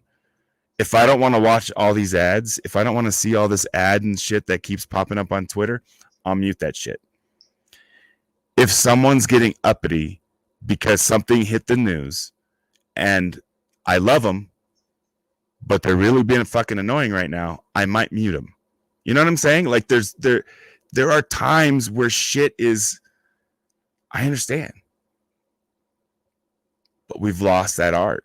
We haven't got back to the point where I don't necessarily need to reach out or make any more friends or do anything. I'm at a point in my life where I'm rather happy with where I'm at. Everything at this point forward is just a bonus. So if you enter into that with that sort of mindset, I don't need the dopamine hits that everything else that a lot of other individuals require. That is not part of it. Pulling back as far as I had and watching all of that, there is so much fiefdomism that goes on, and this flag over that flag, and who's talking? You're talking to him. You can't talk to him. He talks to her. You can't talk to her. She talks to him. What the fuck? What? I got to the point. There was a point in time, I shit you not, last summer, where I was like, I really liked what that person said, and I want to react, but does that person talk to this one? Once I got to that point, I was like, okay, what am I doing? And I just literally had to pull back and look at, am I becoming part of this too? And I was sliding quickly in some cases towards that, because I allowed myself to just be sucked into to that shit. And it happens with such a slow drip over time that all of a sudden you wake up and you're naked on the highway going, how the hell did I get here? And that I hope a lot of this stuff is retrievable with some of these relationships and those kinds of things. But It's happening with families. It's happening with coworkers. It's happening with people who are closest in our lives, not some fucking picture in digits on Twitter. You know what I mean? Like, we put more stock in that shit than the heartbeats that are inside of our house. This is what's so confusing, is that we're not even, I mean, we've lost, it's not even empathy. It's society is losing humanity. Its damn humanity. Exactly. So, yeah. I mean, I don't know, man. I know I ranted and I really spiraled, but it just, there is a level of me that gets pissed off that men are losing their masculinity and women are losing their femininity. And we're allowing it to occur before. Some of us are fighting it. Some of us are saying that's the stupidest thing I've ever heard. But in a lot of cases, there's nothing we could do about it because our fucking kids go to school. And now our kids have to start calling Johnny Jane and Jane Johnny, and all of this stuff is going on. And it stems from a guilt complex. It's Stockholm syndrome. Holding up your sticker for whatever, whether it be something you've done recently, getting a shot, or you voted, right? I was, about called a criminal last November because I said very publicly, I'm not going to support either one of these assholes. And that's, oh no, but you have to pick a side. Well, fuck you, I don't, because neither one of them care about you, care about me. So me abstaining from that is a statement. But if I were to give a final piece of advice going back to, what you're saying, is where do we go? There's a reason why I make Matrix comparisons all the time, because I felt very proud of myself because I convinced somebody of this a couple of weeks ago in person. So you have an individual asleep in a pod with something plugged into their neck, and their entire reality is being fed to them. You don't have to make a huge jump at all to compare that to where we are. We have all been on purpose secluded and put into isolation. If you go back to the CIA studies back in the 1950s, to get somebody to cave, isolation, and to program them subsequently, you get into the Manchurian Candidate and all that, to be able to program them, you put them in isolation, put them in a dark room, and then feed them whatever you want to feed them. Right. And eventually they will believe that. So Neo did not see reality until he unplugged. Now, I told somebody this happened at work. I said, and he vehemently disagreed with me at the start of the conversation. Turn off your TV. Turn off your social media and tell me what you see. Because if you were to watch social media and the news nonstop, you would think that right down the street from you, there's a riot going on. You would think right down the street from you, people are shooting each other, hating on each other. And of course, the initial response to you get to this, because you're talking about the hive mind, you're talking about the Borg here, right? Is you're putting your head in the sand. No. Unplugging and seeing the world for what it really is not putting your head in the sand. It is seeing reality for what it is. Exactly, because woke, it's fucking used ironically. That's the whole point of this shit, is that what nobody's understanding is that they've grabbed onto it like it's some kind of fucking trophy. It's used ironically. In the Matrix reference, it's you're still a sleep sheep, so shut up. And I'm sorry, I had to interrupt because woke just cracks me the fuck up, because it's one so thing, ironic. The one positive thing I personally got out over the last year is we're not allowed to do much of anything. right? Because of all these precautions. Right. One of the things we were allowed to do is just go out to the park or whatever. So for the most time in my entire life, I spent the most time with my kids out at the park, walking down the pier, seeing the river, seeing the bridges, seeing everybody walking. That is reality. Right. The air on your face, everything Mhm. you smell, everything you see, that is reality. Not what you see on the news, not what you see on your Twitter feed, your Facebook, your IG. That is not reality. That is a distorted, highly distorted, injected full of agenda, right? That is a distortion of reality. And you get sucked into it, and then it controls you, which is the Mhm. Matrix. And so now, when you come to that, it's very disorienting. Mhm. You see it happen with Neo. It's very disorienting, and you're like, oh my god! And this is stuff that you're talking about. This is fucked up. We are Mhm. fucked up. And but now to make other people understand that, that's the challenge. And it's not going to happen on social media. I'm glad we're having this No. conversation now. But at the beginning of the, like I said, at the beginning of the conversation, he disagreed with me. He said, "You're just putting your head in the sand." By the time I got done explaining myself, he's like, "You know what? I think you're right. Go. Your neighbor doesn't care what you do.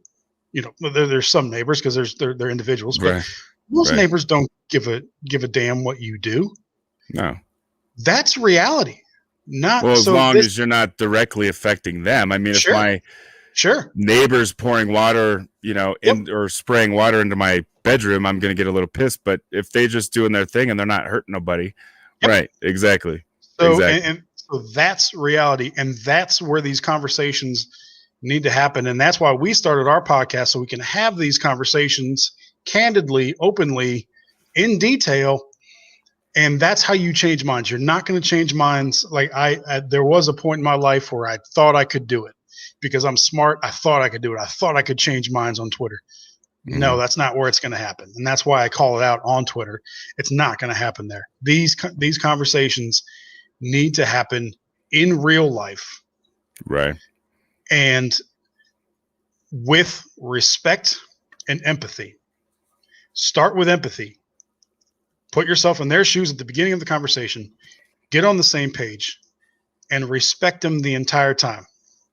No matter whether you agree or disagree, by the time you're done with that conversation, mentally, you have both evolved. Well, And that's not going to happen. You talk about debate, debate being we need to get back to the point where we can just debate. We, mhm. we can't even debate right now, so Right. we need to get back there. Like I miss, we used to take debate class in high school. I miss that. Like point, counterpoint. You can't do that. Your counterpoint now is you suck. Right. You're blah. You're all this.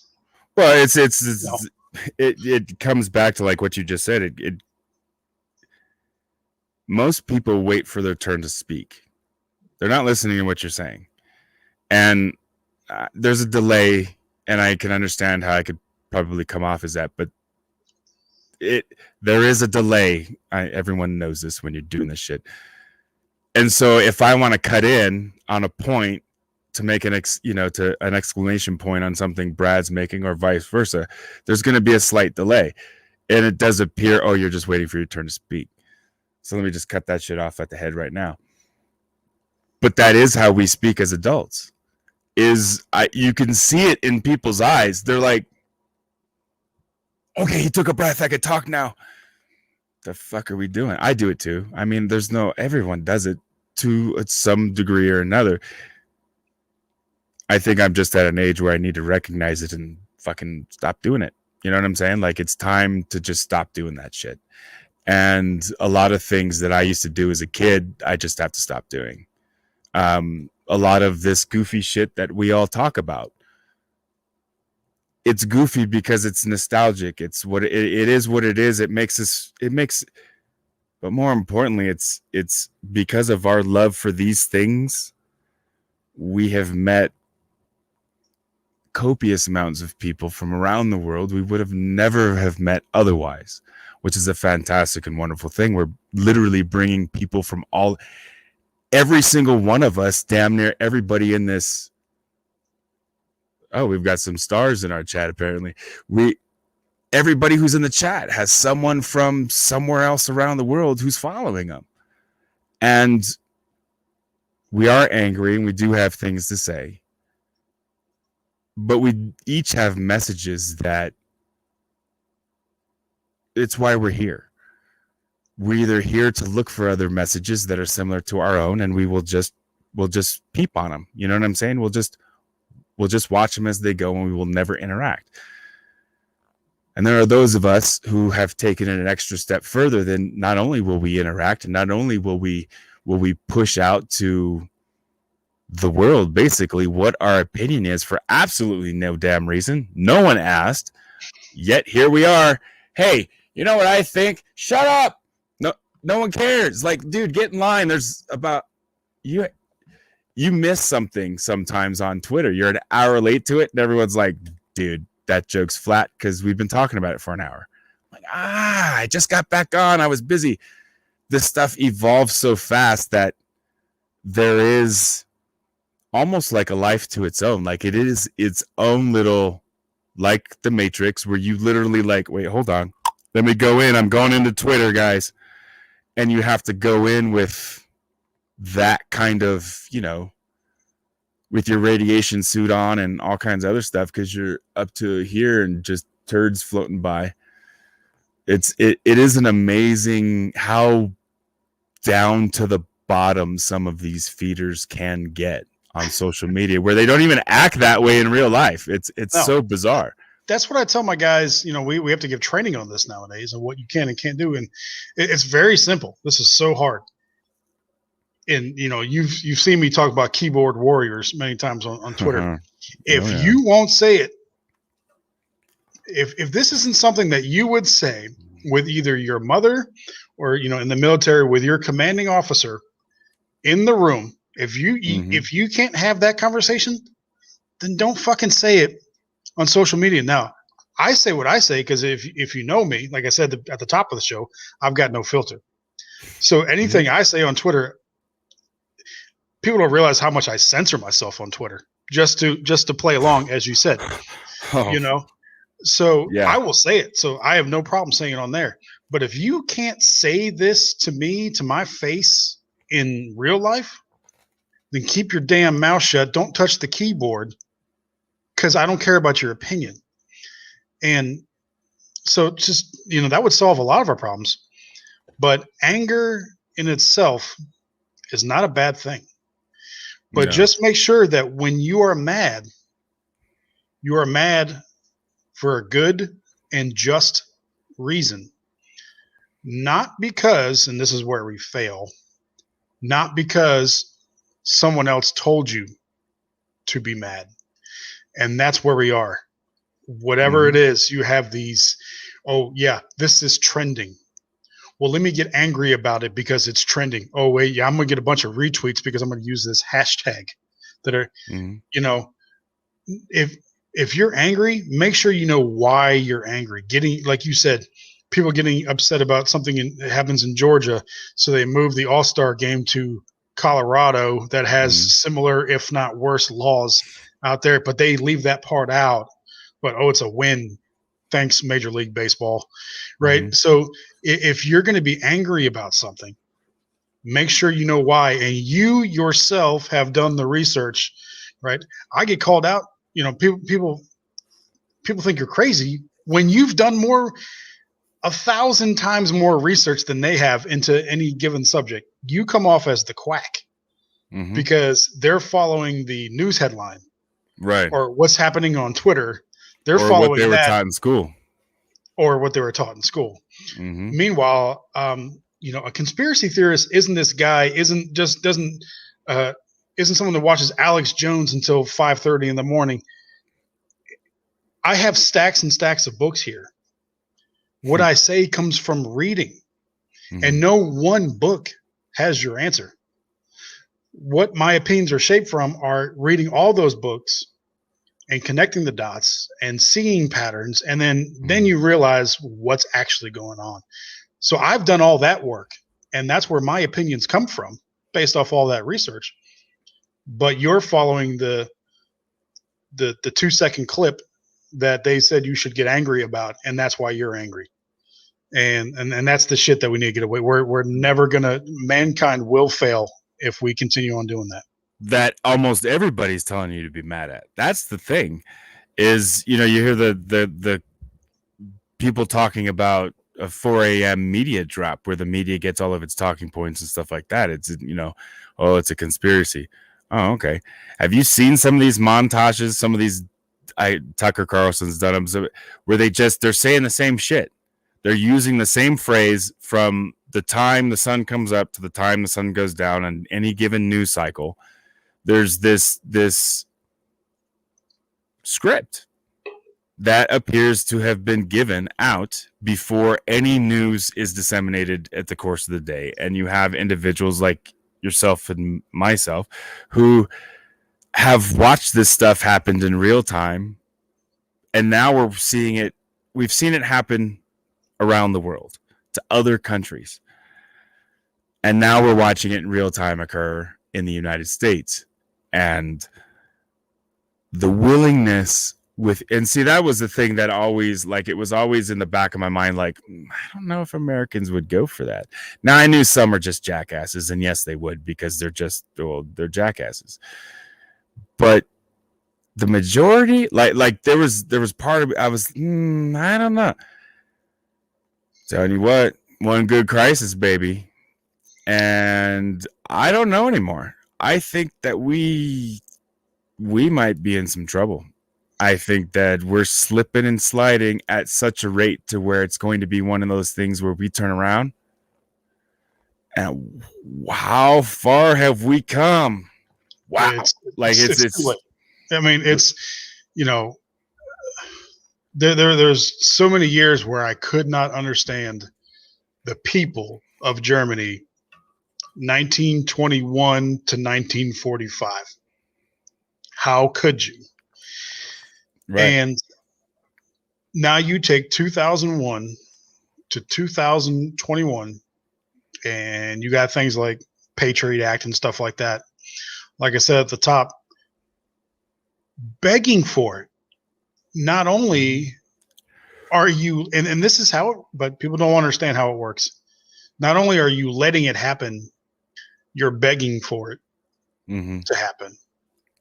It's just that easy. And we do have answers. There are guideposts in fiction. So how about, instead of arguing over this guy is this, and this trait, how about we talk about the stories themselves and actually learn from them?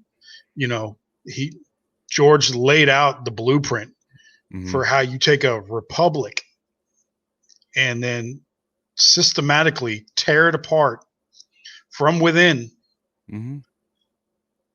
And before anybody knows it, that's what it means by thunderous applause. They begged for it.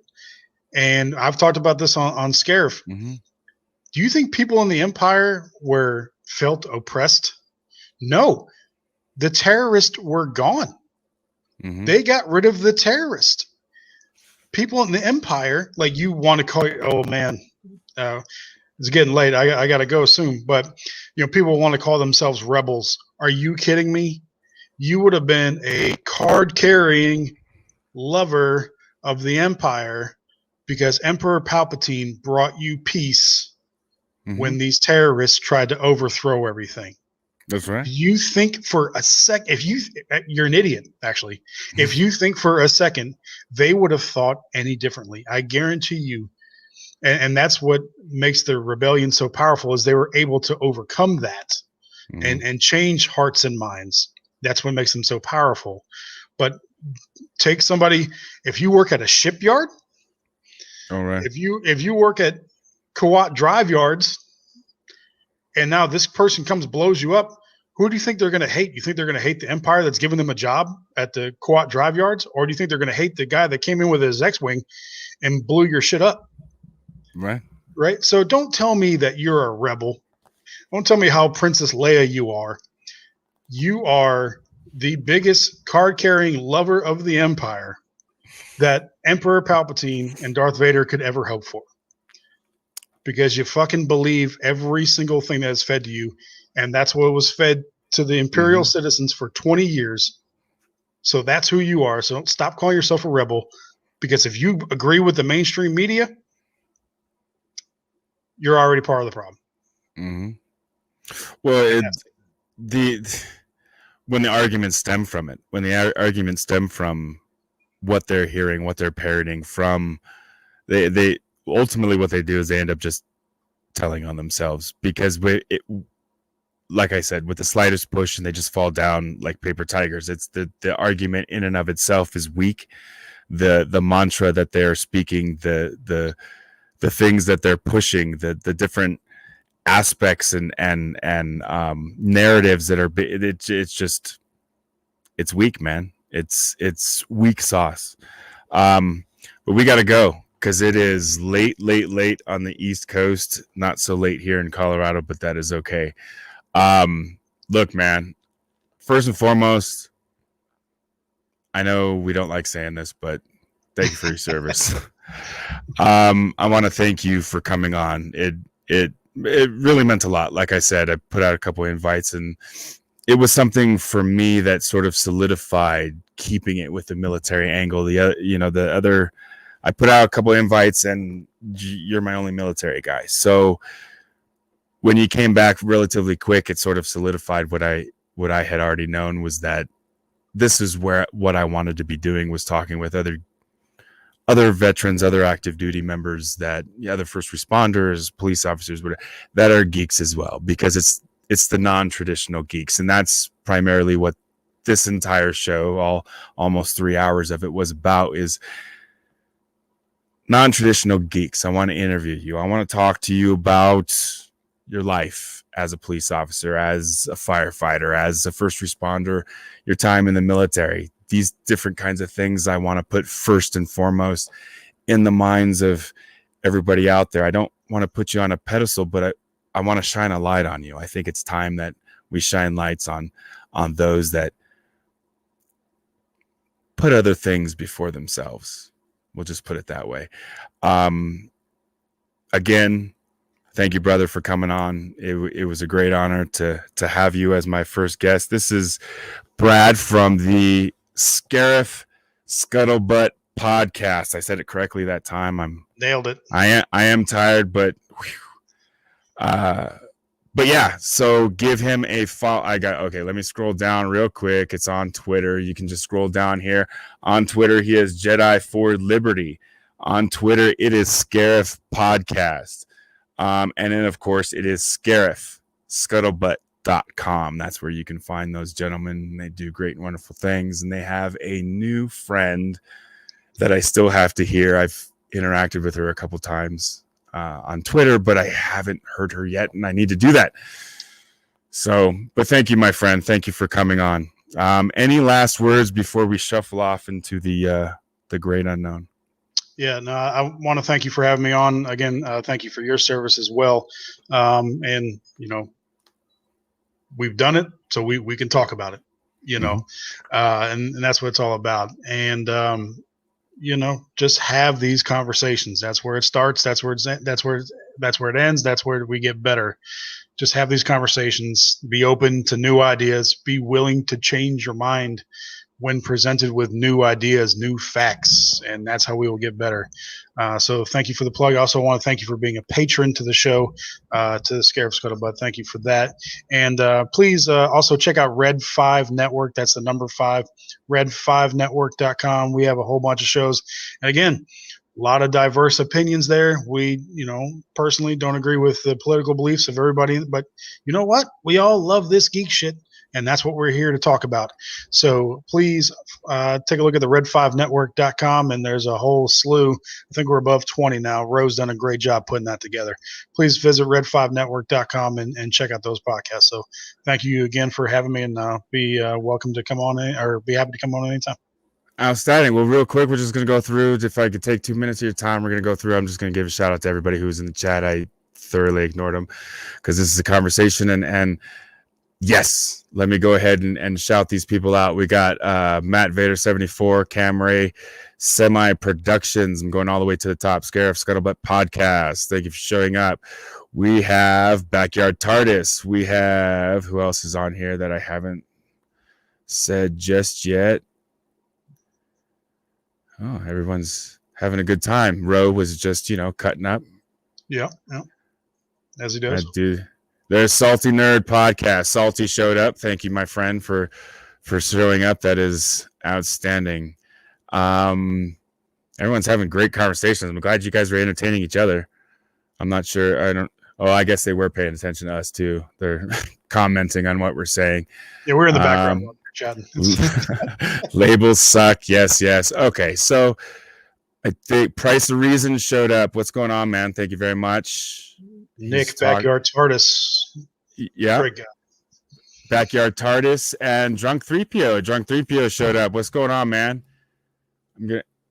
Well, thank you. He says, I salute you, my friend. Bravo. And indeed, he's talking with someone else. Drunk's in the chat. Scarif. So, right on. Outstanding. So, everybody got mentioned, and we are having fun, and we are 4.5 minutes shy of 3 hours. So, right on. Thanks, brother, again for the whole thing. It was fantastic. I got to do this a different time because I had something I wanted to do with you at the end, and maybe we'll do it offline and then I'll use it for something else. But there was something fun I wanted to do with you at the end, but we got a little long. That's okay. We'll just have to do it again, I guess. Yep. This is a deployment conversation right here. People, hang around with military guys, and you will not believe the tangents that we go off. You start talking about one thing, and by the time you're done talking about it, 2 hours, 56 minutes, and 7 seconds later, you're like, "How the hell did we get here?" And you can't remember how you got there. So this is how it be. Nah, and it's good. I'm here for it. And we're not even drinking. So just imagine what happens when we do it earlier in the night and we start drinking like on a weekend or some shit. That's right. All right. So you guys know what to do. Like, follow, share, subscribe, comment, do all that fun stuff. You know what to do. This is not your first rodeo. Give these guys a listen to. You want to. These guys are awesome. Okay. Everybody knows the Scarif Scuttlebutt. We're talking about Ro. We're talking about Brad. We're talking about, I want to say Charlize. That's wrong. Chantel. My God. Yep. My memory is so bad. I apologize. That's why I don't talk most times. Yeah, she's awesome too. Yep, I'll be deploying later this year. So we want to, we thought it was good to have another fresh voice on there anyway, because we like different perspectives, as we talked about. And she started interacting with our Twitter account. Like, wow, we need to get her on the show. Got on the show, like, she's awesome. And so it'll be good, the three of us talking. And also when I'm deployed later on this year, she'll be able to keep doing the show with Ro, and we'll be able to keep things going. So happy to have her on the show as well. That'll be outstanding. Well, okay. All right. I won't take up any more time, brother. I appreciate it. It's almost 1:13 where you're at. So I will let you go for the evening. Everyone who is still here, thank you for stopping by, and we're cutting out. We will talk to you next time. And broadcast.